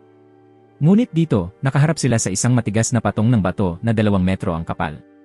Hindi sumusuko, iminungkahi ni Mizuki ang isang solusyon, lumikha ng isang aparato na pinagsasama ang rock melting laser beams at penetrating piles upang basagin ang hadlang. Dahil ang ideyang ito ay iminungkahi ni Guy, direktang ipinatupad ito ni Shiba. Bagamat nag-aalangan sa simula, sa huli ay nagpasya siyang humakbang at subukan. Sa ilalim ng gabay ng 3 mata, tinutok niya ng maayos ang laser, pagkatapos ay ibinaba ang activation lever. Pati si Guy ay pinilit siyang isigaw ang pangalan ng teknik para sa espiritu, at nag-atubiling sumigaw si Shiba, Super Iron Drill Breakthrough. Ang halakhak na may halong pananabik ay umalingaw-ngaw, at pagkatapos ay sumabog ang tubig sa ilalim ng lupa. Sa paggamit ng lakas ng tubig, pinalakas nila ang gulong, nagbubunga ng matatag na kuryenteng elektrikal. Nagsindi ang mga ilaw sa baryo, kasabay ng masayang sigawan. Nagpagalang ang mga taga-baryo bilang pasasalamat, habang si Shiba at ang kanyang mga kasama ay nakaramdam ng simpleng kaligayahan. Hindi lamang sila nakikipaglaban kundi tunay na nagdadala ng buhay sa mga tao sa gitna ng usok at apoy. Pagkatapos nito, ibinigay ni Shin sa mga bata ang mga pottery na may mga cute na disenyo na labis nilang ikinatuwa. Pagkatapos ng biyahe, nagpatuloy ang tatlong magkakasama, Shiba, Gashen, at Shin, sa pagtanggap ng pamilyar na misyon, bumili ng mga kinakailangang gamit para sa mga miyembro ng organisasyong Yadagarasu. Tulad ng dati, lahat ay kailangang isagawa ng lihim upang hindi makatawag pansin. Ang listahan ng pamimili ay napakahaba, na nagpagal ng tanong sa kanila kung kailan nila ito matatapos. Habang naglalakad sila, biglang nakilala si Gashen ng isang tao, si Yu. Tumigil ang tatlo sa parke upang makipag-usap, at labis na nagulat si Shiba nang makita ang ganitong kalapit na kapatid ni Gashen, dahil ito ang unang pagkakataon na nakita niya ang ganitong natural na ngiti sa mukha ni Gashen. Sa kanilang pag-uusap, ipinaliwanag ni Gashen na minsang nagtrabaho si Yu sa punong himpilan ng Yadagarasu kasama ang kanyang mga magulang, at matapos nilang isakripisyo ang kanilang sarili sa laban kontra sa hukbong Asyano, inampon ng ama ni Gashen si Yu. Mula noon, pinahalagahan at tinuring ni Gashen si Yu na parang sariling dugo. Nang biglang lisanin ni Yu ang organisasyon, nag-iwan ito ng malalim na kalungkutan kay Gashen na tumagal ng matagal. Matapos ibahagi ang kanilang damdamin, nagpaalam si Yu sa grupo, at nagpalitan ng impormasyon sa pakikipag-ugnayan ang magkapatid bago umalis si Yu. Pagbalik sa punong himpilan, inilabas ni Gashen ang isang larawan nila ng kanyang ama at ni Yu, at biglang bumalik ang mga alaala ng pagkabata. Naalala niya nang sila'y bata pa at nawala sa bundok. Nanginginig siya sa takot, ngunit nanatili si Yu sa kanyang tabi upang aliwin at protektahan siya. Bagaman hindi sila magkamag-anak, si Yu ay palaging naging kanyang sandigan at tagapangalaga, mga alaala na hinding-hindi malilimutan ni Gashen. Kinabukasan, sinubukan ng grupo ni Shiba ang kanilang bagong kagamitan, at lahat ay gumana ng maayos. Sa sandaling iyon, nakatanggap si Gashen ng mensahe mula kay Yu na ikinatuwa niya, at inimbitahan niya sina Shiba at Shin na sumama sa kanya. Pinangunahan Yu ang tatlo sa isang lungsod na siya mismo ang nagtayo, kung saan lahat ng residente ay Hapon, at walang presensya ng mga tao mula sa Asian Cooperative. Bagaman hindi opisyal na kinikilala, may higit sa 3,482 naninirahan dito, katumbas ng isang maliit na bayan. Kapansin-pansin, ang pamamahala ay nasa kamay ng mga Hapon, at si Yu ang pinuno ng rehiyong ito na otonomo. Lubos siyang iginagalang ng mga tao, habang si Yu mismo ay nagnanais lamang makita ang inosenteng ngiti ng mga bata at panatilihin ang kapayapaan para sa lahat. Ipinaliwanag niya na ang dahilan ng kanyang pag-alis sa Yadagarasu ay dahil hindi nagtutugma ang kanyang landas sa organisasyon. Pinili niya ang pakikipagnegosasyon kaysa sa pakikipaglaban. Ang pamamahala ng isang otonomong rehiyon ay tiyak na hindi madali. Araw-araw, kailangan niyang makipagnegosasyon sa hukbong Asyano. Ngunit umaasa pa rin siya na sa hinaharap, ang lungsod ay maaaring lumawak pa. Pagkatapos nito, kinailangan ni Yu na umalis na nagbigay ng kalayaan sa tatlo na maglibot, at habang naglalakad sila, nakatanggap sila ng maraming regalo mula sa mga residente na alam nilang kakilala ni Yu. Umakyat sina Shiba at Shin sa isang mataas na burol upang tanawin ang kabuuan ng lungsod, habang si Gashen ay pumunta upang makipagkita kay Yu ng pribado matapos ang isang pagpupulong. Direktang ipinahayag ni Yu ang kanyang hangarin na ang kanyang nakababatang kapatid ay iwan ang Yadagarasu upang manirahan dito kasama niya. Ipinaliwanag niya na ang populasyon ng otonomong rehiyon ay umabot na sa hangganan, ngunit maaari niyang hilingin sa hukbong Asyano ang espesyal na konsiderasyon para kay Gashen. Kaya hindi na niya kailangang humawak ng baril at maaari nang mamuhay ng payapa. Hindi agad sumagot si Gashen, bagkus humingi ng karagdagang panahon upang pag-isipan. Pagbalik sa punong himpilan, siya ay labis na nagulat nang lapitan siya ni Gobel, na nagbunyag ng nakakagulat na katotohanan. Sinabi ni Gobel na dahil natatakot siyang ang pagkawala ni Gashen ay makakaapekto sa kita ng kanyang kumpanya, kailangan niyang linawin na si Yu ay aktwal na espiya para sa hukbong Asyano. Sinabi niya kay Gashen na maniwala man o hindi ay nasa kanya na ang pagpili. Ngunit binigyang diin na ang impormasyon ay isa ring kalakal, at kapag naibigay na, hindi ito mali. Dagdag pa ni Gobel, sa simpleng pag-iisip lamang, malalaman na hindi papayagan ng hukbong Asyano si Yu na magtatag ng ganitong kalaking otonomong rehiyon kung hindi siya nagtatrabaho para sa kanila mula sa loob. Ayon sa kanya, maaaring ginamit ni Yu ang pagbili ng lupa, pagbibigay ng impormasyon, pagtukoy sa mga rebelde, pagtanggap ng suhol, at kung minsan ay paggamit ng taktika ng pananakot. Binalaan niya na ang kapatid na pinahahalagahan ni Gashen ay pinoprotektahan ang mga Hapon sa pamamagitan ng pagtataksil sa kanila. At kung patuloy na makikipag-ugnayan si Gashen, darating ang araw na mabubunyag ang lahat ng impormasyon ng Yadagarasu. Ang pagkawala ng isang piloto ay malaking pinsala na, lalo na kung tatlo pa. Pinayuhan siya ni Gobel na pag-isipan ng mabuti upang maiwasan ang malubhang kahihinatnan, at kung may alinlangan pa rin, suriin ito mismo. Matapos marinig ito, umalis si Gashen na mabigat ang puso. Sa madilim na silid, iniutos niya kay Shiba na huwag ibunyag ito sa kahit sino. Naalala niya ang panahong nawala ang kanyang tsaa, at tahimik na umupo nang hindi nagsasalita, at si Yu ang dumating upang aliwin siya. Kaya ayaw maniwala si Gashen na pagtataksilan siya ng kanyang kapatid. Kinabukasan, lihim na bumalik si Gashen sa lungsod upang magsiyasat. Sa simpleng pagmamasid lamang, napansin niya ang maraming hindi normal. Kakulangan sa mga supply mula sa medical hanggang sa pangunahing pangangailangan, at palaging nagrereklamo ang mga residente. Habang mas lumalalim, nasaksihan ni Gashen ang mga sasakyan ng hukbong Asyano na humihinto sa harap ng opisina ni Yuyu, ginagamit ang mga pangunahing supply upang pilitin siyang magbigay ng impormasyon. Bagamat malinaw na hindi bahagi ng kasunduan, napilitan si Yuyu na sumunod. Ang buong pangyayari ay naitala ng kamera ni Gashen. Pagkatapos umalis ng hukbong Asyano, nag-isip sandali si Yu at kusang tumawag kay Gashen.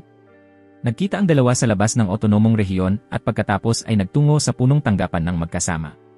Doon, nakilala ni Yu si Nakamui at Yudo, at tapat niyang inamin na nakipagtulungan siya sa hukbong Asyano upang itatag ang lungsod, habang nagbabala na sinusubukan nilang kunin ang impormasyon upang wasakin ang Yadagarasu. Kinabahala siya na ang otonomong rehiyon ay magiging base militar, kaya pinayuhan niya silang umatras ang kanilang puwersa. Matapos magsalita, umalis si Yu upang maiwasan ang hinala, tinanggihan ang paanyaya na manatili. Ngunit biglang nasira ang kanyang sasakyan. Iniulat ng mekaniko na abutin ng isang araw bago ito maayos, kaya napilitan si Yu na manatili magdamag. Hating gabi, habang natutulog ang lahat, lihim na kinopya ni Yu ang datos ng Yadagarasu. Ngunit nang subukan niyang palihim na umalis, naabutan siya ni Gashen. Nagkaroon ng matinding pagtatalo ang dalawang magkapatid, na iginiit ni Yu na nais lamang niyang protektahan ang mga tao at hindi nila dapat mamatay ng walang pag-asa. Habang si Gashen ay hindi maaaring traidor sa organisasyong kanyang kinabibilangan, walang napagkasunduan sa palitan ng salita, at nagpasya si Yu na bumaling at umalis. Sa sandaling iyon, itinaas ni Gashen ang kanyang baril at tinutok ito sa kanyang kapatid, ngunit ang nanginginig niyang braso ay hindi niya kayang hilahin ang gatilyo. Sa mga sumunod na araw, ipinagpatuloy ng tatlong grupo, Shiba, Gashen, at Shin, ang kanilang paglalakbay sa dagat, patungo upang makipagkita sa organisasyong Taohoku, isang grupong insurgent na kumikilos na katulad ng Yadagarasu, ngunit ganap na independyente. Kailangan nilang hiwalayin sina Yudo at Kumai, at sundan ang ruta na napag-usapan na kasama si Gobel, na binigyang diin na ang Taohoku ay isa ring grupong nagsisikap na buhayin muli ang Japan, ngunit kasalukuyang walang awa na hinahabol ng hukbong Eurasia. Binalaan ni Gobel na kahit may karanasan sa labanan ang Taohoku, malaki na ang nabawa sa kanilang puwersa, at kung walang panlabas na suporta, halos tiyak ang panganib ng ganap na pagkawasak. Hindi naglaon, napansin ng tatlong grupo ang isla kung saan nagtatago ang Taohoku, ngunit agad nilang napansin ang kritikal na sitwasyon. Nag-deploy ang hukbong Eurasia ng malalakas na puwersa, gumagamit ng mga amami na may makabagong teknolohiya upang supilin ang Taohoku.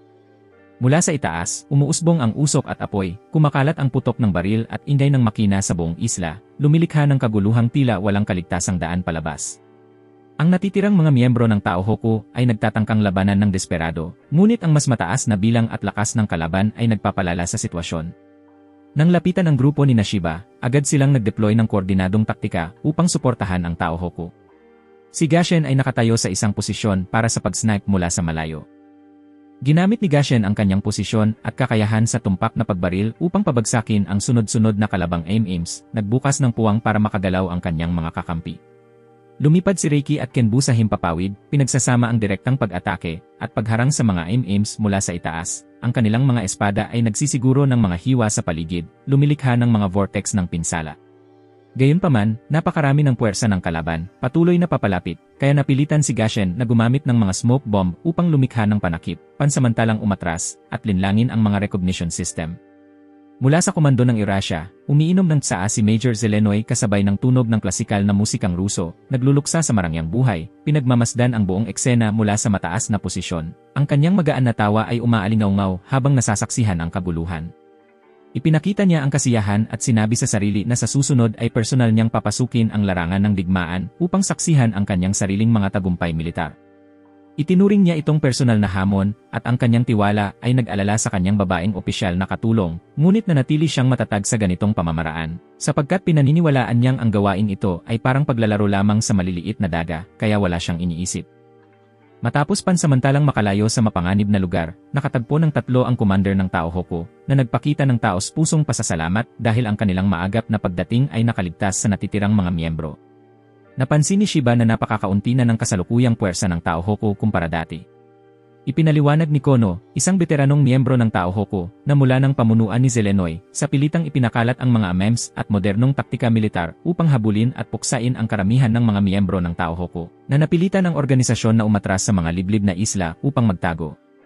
Ang susunod na plano ni Kono ay tipunin ang natitirang puwersa sa silangan ng isla, kung saan naroon ang mga grupong kaalyado ng Taohoku upang mapalakas ang kanilang lakas.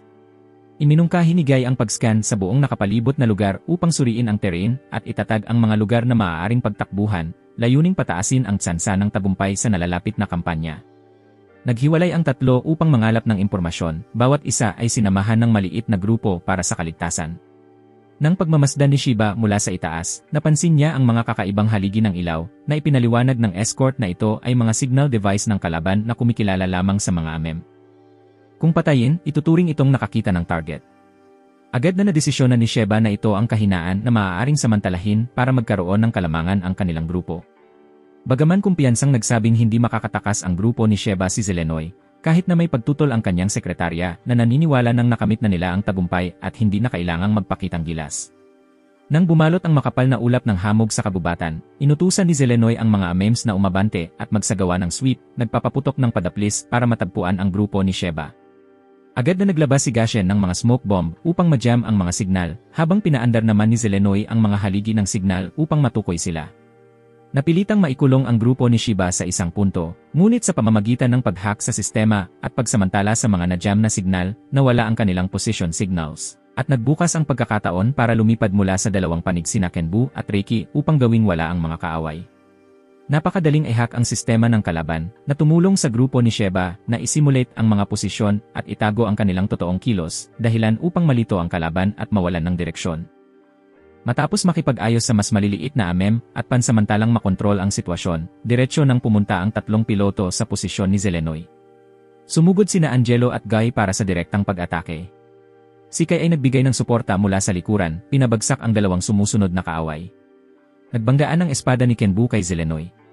Lumipad si Reiki pataas upang suportahan, ngunit pinaputok pabalik, kaya napilitan itong umiwas. Sinubukan ni Zelenoy na atakihin si Kenbu, ngunit pinutol ni Reiki ang kanyang baril, na lumikha ng mahalagang taktikal na puwang. Sa kabila ng pag-atake mula sa maraming panig, nakipagkontra si Zelenoy, ngunit nasira ang kanyang espada at armor, kaya napilitan si Gashen na umatras kaysa tuluyang sirain siya, na ikinagalit ni Zelenoy. Itinuturing ito bilang insulto sa kanyang personal na dangal at marinal na estado. Matapos magsanib ang grupo ni Kono sa natitirang puwersa ng Taohoku, nagpahayag ng pamamaalam ang grupo ni Shiba sa kanilang mga kaalyado at sumakay sa isang barko upang muling makipagkita sa koponan ni Kamui. Ang paglalakbay na ito ay higit pang nakatulong kay Gashin na maging mas matured. Hindi nagtagal pagkatapos ng biyahe, nagkita ang 3, Shiba, Gashin, at Shin, sa maintenance team upang maghanda para sa maintenance session ng Amemi. Ngunit bago niya ipasa ang lahat ng makina sa maintenance team, humingi si Shiba ng pahintulot na linisin muna si Kenbu dahil medyo marumi ang makina, at ang kalinisan nito ay labis na ikinabahala niya, lalo na sa lugar malapit kay Watt, kung saan mahigpit na minomonitor ang lahat ng gawain. Ipinaliwanag niya na ang pag-aalaga kay Kenbu ay kinakailangan upang matiyak ang kahusayan at kaligtasan sa operasyon habang ginagawa ang maintenance, at pumayag ang maintenance team sa kadahilanang ito. Habang nakatutok si Shiba kay Kenbu, nakipag-ugnayan sa kanya si Goebel sa pamamagitan ng isang lihim na channel na nagmungkahi ng isang espesyal na transaksyon. Si Goebel, sa maingat na paraan, ay hindi ibinunyag ang kanyang tunay na pagkakakilanlan, at sinabi lamang na siya ay isang negosyante at ang kanyang kalakal ay impormasyon, isang bagay na napakahalaga sa panahong ito ng malawakang digmaan. Upang patunayan ang kanyang pagiging maasahan, ibinigay niya ang lahat ng impormasyon tungkol kina Watt, Sofia, at ang kasama ni Watt. Nagtanong siya kay Goebel tungkol sa halaga na dapat bayaran para sa impormasyong ito, at tiniyak ni Goebel na hindi kailangan ng pera. Itinuturing ito bilang pangmatagalang pamumuhunan upang bumuo ng relasyon sa pagitan ng 2 panig sa hinaharap. Matapos maipadala ng buo ang impormasyon, umalis si Goebel, ngunit bago mawala, ipinadala niya ang lahat ng datos kay Watt para sa pagsusuri at paghahanda sa mga darating na kampanya. Samantala, nakatanggap si Yudo ng abiso mula sa maintenance team tungkol sa kalagayan ng 3 piloto, at nagpasya siyang hayaan muna silang magpahinga matapos ang sunod-sunod na araw ng matinding trabaho. Ang pansamantalang pagdiskonekta sa komunikasyon ay nakatulong din sa team ng piloto upang makapagpahinga at maghanda sa mental para sa mga susunod na misyon. Habang nagpapahinga, inihayag ni Yudo na may dumating na mga bisita, at habang hawak ang mga ameme, nag-usap ang grupo ng piloto tungkol sa hinaharap ng Japan kapag naibalik na ang bansa. Ipinahayag ni Shin ang kanyang hangarin na muling itayo ang pottery workshop ng kanyang pamilya sa kanyang bayan, kung saan maaari niyang ipagpatuloy ang matagal na tradisyon ng kanyang pamilya. Habang si Gashen ay kailangan pa ring harapin ang misyon ng paghihiganti para sa kanyang ama. Dahil naramdaman niya na ito ay isang responsibilidad na hindi niya maaaring tanggihan, nakinig si Shiba, pagkatapos ay nangako na susuportahan si Gashen sa paghabol kay Ghost, habang si Shin ay nagpasya ring tumulong. Ngumiti lamang si Gashen ng banayad, isang bihirang ngiti sa kanyang mga labi, parehong tahimik at puno ng tiwala. Parang handa na siya sa mga hamon na darating. Samantala, si Zelenoy, matapos aksidenteng tamaan ng mga bata mula sa grupo ni Sheba, ay bumalik upang magulat sa kanyang nakatataas na commander, at humiling na ilipat sa team na naghahanap sa organisasyon ng Yadagurasu, dahil naniniwala siyang ito ay pagkakataon upang ipakita ang kanyang kakayahan, at maibalik ang kanyang nawasak na reputasyon matapos ang kamakailang labanan. Pumayag ang kanyang nakatataas na lumikha ng kondisyon para masimulan ni Zelenoy ang kanyang plano na habulin ang Yadagurasu ng may pinakamataas na determinasyon. Samantala, muli nang nakipagkita si Yudo kay Kamui na tumulong sa kanya sa pagkuha ng impormasyon. Ipinakita ni Uncle Kamui kay Yudo ang ilang larawan ng mga sundalo ng Asian Army na nasugatan sa hindi malinaw na pangyayari na nagmumungkahi na maaaring inatake sila ng ibang puwersa. Isang mahalagang ebidensya para sa pagsusuri ng mga estratehiya sa hinaharap. Matapos ilaan ang impormasyong ito, ipinakita ni Yudo kay Kamui ang mapa ng kasalukuyang estado ng Japan, kung saan ang kontrol ay hinati sa 4 na pangunahing kapangyarihan. Ipinaliwanag niya na kung ipagpapatuloy ang mga kampanya ng Yadagurasu, lalaki ang teritoryo sa ilalim ng kanilang kontrol. Bagaman nominal, ang kontrol ay mananatili pa rin sa North American Alliance, habang ang panloob na otonomiya ay ibibigay sa Japan. Ang labis na ikinatuwa ni Watt ay nasa mahabang panahon, ang 4 na kapangyarihang ito ay hindi kailanman naglaban upang palawakin ang teritoryo, ngunit kamakailan, lubos na nagbago ang sitwasyon. Pangunahing dahilan nito ang isang napakahalagang salip, ang orihinal na Amem Kenbu, ang AI na umunlad at natuto sa sarili nitong paraan, na lampas pa sa kakayahan ng ilang ibang AS. Si Ghost ay mayroon ding katulad na AI, ngunit ang kapangyarihan at kakayahang mag-adapt ni Kenbu ay lalo pang nagpasigla kay Watt na kontrolin ito. Nagpasya siyang makipagtulungan kay Goebel upang matiyak ang kapwa-benepisyo at mapakinabangan ang estratehikong potensyal ng dalawa. Ilang sandali matapos nito, nakumpirma ng intelihensya na may 90% katiyakan na si Ghost ay nananatili sa teritoryo ng Asian Cooperative. Dahil nakapag-adapt na si Ghost sa lumang taktika, naunawaan ni Watt na kailangan nilang maghanda ng bagong paraan upang harapin ang AI na ito. Tinanong niya si Sophie, isang espesyalista sa intelihensya, tungkol sa lokasyon ng grupo ni Shiba. Ngunit sinabi ni Sophie na ang grupong ito ay natutong magtago ng lubos. At sa kasalukuyan, maraming iba't ibang direksyon ang kanilang galaw, kaya't mahirap tukuyin ang kanilang eksaktong lokasyon. Matapos ang ilang pag-iisip, pinangunahan ni Watt ang kanyang 2 kasama palabas upang magpahinga, huminga ng sariwang hangin, at maghanda sa isip para sa mga susunod na hakbang. Samantala, si Shiba at Misuzu ay nagsagawa ng maintenance sa Kenbu, at pagkatapos, ang buong grupo ni Shiba, kasama sina Shin at Gashin, ay nagbihis ng disgises upang pumunta sa pamilihan at bumili ng mga kinakailangang supply. Pagdating, ang grupo ay naghiwa-hiwalay upang mamili ng paisa-isa. Si Shiba, na nakakaranas ng abalang kapaligiran ng pamilihan sa unang pagkakataon, ay aksidenteng nabangga si Watt. Agad siyang humingi ng paumanhin at muntik ng umatras, ngunit nakilala ni Watt ang tinig ni Shiba mula sa nakaraan, kaya't nagpadala siya ng tao upang sundan at kumpirmahin ang pagkakakilanlan niya. Pagkatapos mamili, dumilim na, at pinangunahan ni Misuzu ang grupo sa isang hot spring upang magpahinga at mag-relax. Pagdating doon, hinati sila sa mga lalaki at babae na lumikha ng angkop na kondisyon para sa pahinga. Gayunpaman, muli niyang nakasalubong si Watt dito at hindi na siya nagpahaba ng salita. Ngunit tuwiran niyang ipinahayag na siya ay mula sa North American Army, habang ibinunyag din ang kanyang misyon na hulihin si Ghost na kanyang sinubukan, ngunit nabigo, na nagbigay daan kay Ghost na makatakas sa pagkakaikot. Itinuro rin ni Watt ang kasalukuyang lokasyon ni Ghost, isang impormasyong lubos na nakaapekto sa pag-isip ni Gashin, na pumigil sa kanya na magtanong o mag-alinlangan pa. dahil nauunawaan niya ang kahalagahan ng impormasyong ito at ang panganib na dala ni Ghost. Sa hot spring, sa tahimik na lugar na tanging tunog ng dumadaloy na tubig at umuusbong na singaw ang maririnig, naramdaman ni Shiba ang tahimik na tensyon sa grupo. Bawat isa ay nag-isip tungkol sa susunod na estratehiya, sa pagprotekta sa mga kasama at sibilyan, at sa mga plano upang maibalik ang bansa. Si Shin ay nanatiling seryoso ang mukha, nakatuon sa pagmamasid sa lahat ng kilos sa paligid, habang si Gashin ay tahimik na nagkukwenta ng pinakalohikal na hakbang upang harapin si Ghost. Pinagmasdan ni Watt ang kanilang mga ugali ng ilang sandali, pagkatapos ay walang alinlangan na tumayo at umalis, iniwan si Gashin na may tensyon sa mukha. Agad namang nakipag-ugnayan ang pansamantalang base sa kanilang kinatawan upang iulat ang bagong sitwasyon sa harap ng mga puwersa ng North American Army. At nagbibigay ng balita na may kaugnayan kay Ghost.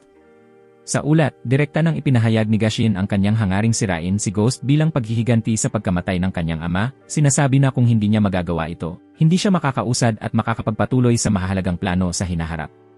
Maingat na nakinig ang kinatawan, pagkatapos ay tinanong ang opinyon ni Sheba, na patuloy na may daladalang pag-aalala sa sakripisyo ni Risa noong inatake ang nakaraang kampo ni Ghost. Ipinaliwanag ni Sheba na nag-iwan ang pangyayaring iyon ng malalim na psikolohikal na sugat, at kung nais ni Gashin na isakatuparan ang misyon na sirain si Ghost, ibibigay niya ang kanyang buong kakayahan. Pinakinggan ni Yudo ang lahat, tiniyak na ang iba pa ay magpapahinga hanggang sa ganap na makumpirma ang impormasyon. Habang naghihintay, nagpatuloy si Gashin sa kanyang pagsasanay sa lugar ng Jogon na nagdulot ng pangamba sa mga nakapaligid sa kanya. Dahil ang tuloy-tuloy na pagsasanay ay parehong nakaka-stress at nakakapagod, nag-alala si Shin para sa kanya at hindi makapag-focus sa paggawa ng pottery. Pagkaraan ng 2 araw, nakumpirma ng intelligence na napakataas ng katumpakan ng impormasyon tungkol kay Ghost na ipinapakita na ang AI na ito ay kasalukuyang kumikilos sa Okunoshima. Sa ilalim ng jurisdiksyon ng Asian Army, kung saan nagtayo sila ng patrol base sa parehong Dogajima at Nishinoshima, batay sa mga bakas ng labanan at mga imahe ng galaw na naitala mula sa kalapit na pantalan. Kasabay ng pagbabago ng konsumo ng kuryente sa isla, nakumpirma sa mga pagsusuri na naroroon si Ghost sa Nishinoshima at kontrolado na niya ang sistema ng depensa sa himpapawid. Umatras ang Asian Army at ang mga puwersa sa mainland ay hindi makapadala ng tulong sa isla, kaya ang pagwawagi laban kay Ghost ay isang mahalagang misyon na direktang may kaugnayan sa proteksyon ng mga tao at seguridad ng Japan. Itinatag ang susunod na misyon, ilikas ang mga Hapon mula sa Okunoshima habang nilalabanan si Ghost. Detalyado ang lahat ng estratehiya, bawat misyon ay itinalaga sa magkakahiwalay na koponan na may malinaw na mga hakbang upang maiwasan ang pagtuklas. Maayos ang pagsasagawa ng mga hakbang sa paglilikas, may suporta mula sa mga bangka at lokal na tao, habang pinapaniwalaan ng mga miyembrong pamilyar sa rehiyon ng isla. Samantala, ang mga Kenbu ay ganap ng naihanda, ngunit lahat ng kanilang kilos ay napailalim sa pagmamasid ni Watt na tama ang prediksyon sa mga galaw ng grupo ni Shiba at naghanda ng mga kontrahakbang. Nang dumilim ang gabi, bawat miyembro ay nagsuot ng diving suit at lumubog sa dagat. Bawat koponan ay umalis gamit ang mga bangka at kasamang kagamitan, naghihintay na lumapit ang mga Amon sa isla. Nakatago si Ghost sa mga guho sa isla, at napansin ng grupo na nagkaroon ng matinding labanan dito noon. Ang isang panig ay tinitiyak ang paglilikas ng mga tao mula sa isla, habang ang kabilang panig, ang grupo ni Shiba, ay umuusad patungo sa taguan ni Ghost. Ang Asian Army sa isla ay may natitirang 2 amines lamang, at bago pa man sila makatakbo, si Ghost na mismo ang nagpasimula ng pag-atake, winasak ang buong command vehicle sa isang bagsak. Inisip ng commander ng Asian Army na siya ay mawawasak, ngunit nailigtas sa huling sandali ng 6 ng Insurgent Army. Pagdating sa punto ng pagtitipon, pinaputok ni Gashin ang isang kanyon kay Ghost, ngunit ang dambuhalang AI ay hindi nasaktan, sa halip ay diretsong sumugod sa larangan ng labanan. Gumamit si Shin ng mga kuko para sa malapitang pakikipaglaban, ngunit na-block ang impact ng auxiliary arm ni Ghost, dahilan upang itulak siya pababa sa lupa. Nagsagawa si Ghost ng self-improvement, pinalaki ang bilang ng mga braso mula 2 hanggang 4, pinahusay ang kakayahan sa pag-atake at depensa, na pumilit kay Gashin at Shiba na humanap ng paraan upang mailagay si Ghost sa paborableng posisyon. Pinangunahan nila si Ghost papunta sa bakuran mula sa likod, nagsagawa ng sorpresa na pag-atake sa pamamagitan ng pagpapaputok ng mga fixed nets upang idikta ito sa rock wall, na may intensyong gamitin ang electric nets upang mapawalang bisa ito. Ngunit nagpasabog si Ghost ng mga iron hooks na nagko-conduct ng kuryente sa lupa, na nagpahirap ng sitwasyon ng maraming beses. Sa sandaling iyon, sumugod si Shiba upang itulak si Ghost palayo, patuloy na nagpapaputok ng higit pang electric nets upang idikta ito sa rock wall. Ngunit ang lakas at bilis ng reaksyon ni Ghost ay malaki ang pagtaas kumpara sa dati, na pinilit ang lahat ng 3 na patuloy na kumilos upang makaiwas sa atake. Habang gumagalaw sa gubat, biglang hinabol sila ni Ghost, na pumilit sa kanila na baguhin ang ruta, naghahanap ng bagong punto ng pagtitipon upang mas madaling supilin si Ghost. Habang walang tigil ang paghabol ni Ghost, tumungo sila sa ammunition warehouse na inihanda ng maaga. Dito, hindi lang isa kundi 2 electric nets ang inihanda upang ikulong si Ghost. Mahigpit na naisara ang pinto ng warehouse. Si Gashen ang naatasang pasabugin ang ammunition warehouse kung saan nakulong si Ghost. Pagkatapos mailoko si Ghost sa loob ng net, isinara ni Gashen ang warehouse, at mula sa ibang posisyon, nagsimula siyang mag-target. Nang pinutok niya, tumama ang bala sa ammunition box na nagpasabog ng malaking bahagi. Labing saya ang 3 mata, iniisip na sapat na ang pagsabog upang gawing scrap metal si Ghost. Ngunit sa kasamaang palad, kahit na napakalaki at kamangha-mangha ang pagsabog, nanatiling buo si Ghost. Napakainit ng pagsabog, ngunit nanatiling matayog si Ghost sa gitna ng apoy, ngunit ang kanyang mga mata ay naging mas matindi. Matapos gawin ang napakaraming bagay ng walang tagumpay, ipinakita ni Shiba ang pagkadismaya. Ngunit mabilis niyang naalala si Risa upang palakasin ang kanyang mental na lakas. Dahil delikado si Ghost, kailangan niyang maging determinado na talunin ito. Muling sumugod ang 3 sa pag-atake, ngunit lahat ay natalo ni Ghost. Pinaalalahanan ni Gashen ang 2 na kumilos gaya ng ginawa nila sa practice. Pinagmamasdan ni Watt ang lahat mula sa spaceship. Isang kasama ang dumating para paalalahanan siya na maaaring matukoy sila ng Asian Army base sa signal tracking at maakusahan. Ang tanging inaalala niya ay ang combat data, kaya inignore niya ito, sinasabing kapag naging tense ang sitwasyon, kailangan lang nilang umatras. Inutusan niya si Sophie na suriin ang data. Siya ay tila sabik sa kasong ito dahil kahit ano paman ang kinalabasan, siya ay makikinabang pa rin. Malakas ang kanyang paniniwala sa sariling swerte. Mula sa bangka, hindi malalaman ng organisasyon ang sitwasyon ng mga bata na nakikipaglaban dyan. Kahit na nahuli nila ang mga bihag, tinitingnan pa rin sila ng mga bihag ng may pagmamaliit dahil inihanda na nila ang kanilang daan ng pagtakas sa pamamagitan ng pag-leak ng mga military secrets. Patuloy pa rin ang labanan ng 3, napaka-tense. Hinikayat ni Gashen ang lahat, naghahanda upang palibutan si Ghost. Mabilis na umikot si Ghost sa itaas na parabang nais durugin si Gashen. Napakabilis matuto ng artipisyal na intelihensya na kaya na nitong kontrahin ang coordinated attacks. Naging tense ang sitwasyon. Kung dati ay may 50% silang tsansa na manalo, ngayon ay unti-unting bumababa ang numerong iyon ayon sa kalkulasyon ng mga mata. Sa puntong ito, nagpadala ang mga nakatataas ng signal na humihiling sa 3 na umatras, dahil ayon sa orihinal na plano, natapos na nila ang kalahati ng mga layunin at maliit lang ang tsansa nilang manalo sa labanan na ito. Ngunit agad na tumanggi si Sheba. Naiintindihan niya na hindi siya palalampasin ni Ghost, at kung umatras sila ngayon, mas malaki ang magiging pagkalugi sa hinaharap. Tiniyak ni Sheba sa kanyang tiyuhin na makakaligtas at makakabalik siya, at hiniling na maging mahinahon ito. Nang marinig ito, nag-atubiling sumagot ang nakatataas na magpapadala sila ng karagdagang supply upang suportahan sila. Nagpatuloy ang 3 sa pag-atake. Ngunit sa pagkakataong ito, mas matindi ang pinsalang ginawa ni Ghost sa kanila, isa ang naipit sa lupa, isa naman ay natanggal ang braso. Naramdaman ni Shiba na may mali. Akala niya, dapat maraming enerhiya ang naubos ni Ghost, pero tila napakabisa pa rin ito. Mabilis niyang tinanong kung saan nagmumula ang hindi nauubos na pinagmumula ng enerhiya. Ayon sa pagsusuri ng artipisyal na intelihensya, tila nagpapakita ito ng palatandaan ng daloy ng kuryente at sumisipsip ng mga baterya.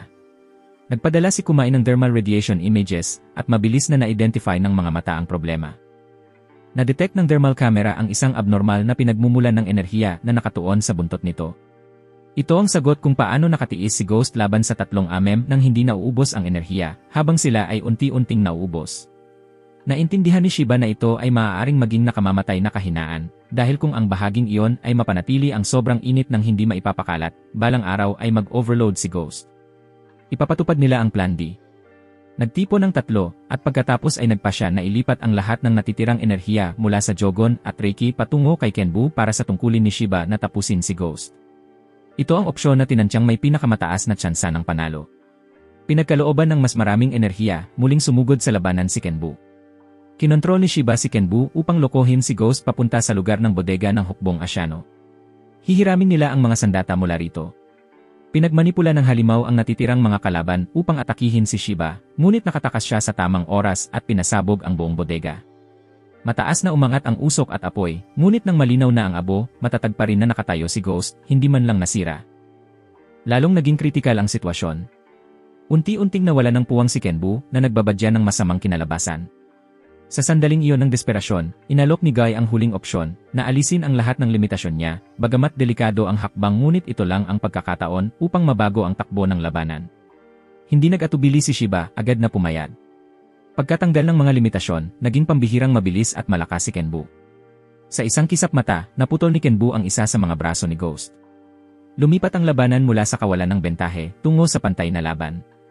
Habang pantay na naglalaban ang dalawang halimaw na makina, maayos ang koordinasyon ni Shiba at Guy, at ang kanilang mga atake ay napilitang ipagtanggol ni Ghost ang sarili. Matalino nilang niloko ito papunta sa nasusunog na lugar na nagdulot ng kahirapan kay Ghost. Muling pinutol ni Kenbu ang isa pang braso ng kalaban, nagbukas ng pagkakataon para sa pangwakas na atake. Sa sandaling iyon, dumating si Rikido mula sa itaas, naghahatid ng tuwid na hiwa sa ulo ni Ghost, habang si Jojen ay tumutok mula sa malayo sa buntot, kung saan nakaimbak ang pinagmumulan ng enerhiya, na tuluyang nawasak. Humagulgol si Ghost at bumagsak, tila talo na. Nagmadaling pumasok si Kenbu upang ihatid ang pangwakas na atake. Ngunit sa mismong sandaling iyon, biglang naputol ang kanyang espada sa gitna, at ang buong sistema ni Kenbu ay nakaranas ng matinding overload. Kasabay nito, naabot din ni Ghost ang kanyang hangganan, ang katawan nito ay naglalabas ng napakalaking init na nagbabadya ng pagsabog. Upang maiwasang sumabog sa mismong lugar, sinikap ni Ghost na tumakbo patungo sa dagat upang palamigin ang init. Ngunit nagpasya si Sheba na humarang sa kanyang daan. Hindi niya papayagang maulit ang nangyari kay Risa at ayaw nang mawalan pa ng mga mahal sa buhay. Sa kanyang puso, iisa na lang ang natitirang pagpipilian, isakripisyo ang sarili kasabay ni Ghost. Sa huling sandali, nagkaroon ng huling pag-uusap sina Sheba at Guy. Binanggit nila na anuman ang landas na haharapin, sabay silang pupunta hanggang sa dulo ng abot tanaw. Pagkatapos ng pangakong iyon, nag-disconnect si Guy, iniwan si Sheba mag-isa. Bulong niya ang mga salitang pasasalamat, dahil salamat kay Guy, na bago ang kanyang hinaharap, at nais niyang gamitin ang hinaharap na iyon upang protektahan ang iba. Iyan ang nagpapatao sa isang tao. Sa susunod na sandali, isang nakasisilaw na liwanag ang bumalot sa lahat habang sabay na sumabog si Kenbu at Ghost, lumikha ng napakalaking pagsabog na tinabunan ang mga sigaw ng dalawang natitirang kaibigan. Matagumpay na na-evacuate ng organisasyon ang mga tao, ngunit mabilis nilang napagtanto na hindi nila makontak ang mga piloto sapagkat parehong labis na naguguluhan upang makipag-usap. Mabilis ding napagtanto ng organisasyon na isa sa mga piloto ay nawalan ng signal. Ang natira sa larangan ng digmaan ay abo at mga labi lamang. Nakita ni Yudo na sa aspeto ng misyon, naging matagumpay ang misyon na ito. At bilang kinatawan ng organisasyon, kailangan niyang kalkulahin kung ano ang dapat na susunod na hakbang. Ilang sandali pagkatapos, bumalik ang dalawang kaibigan sa larangan ng digmaan upang maghanap ng bakas ni Guy at Shiba, ngunit wala silang nakalap. Kailangan ng organisasyon na agad na iwan ang lugar bago dumating ang hukbong Asyano, kaya kailangan din nilang lisanin. Umalis si Gashen, sa loob-loob ay isinumpa si Shiba bilang isang malaking tanga. Kasabay nito, nakalap ni Watt ang item na matagal na niyang hinahangad, ang natitirang mekanikal na bahagi ni Ghost.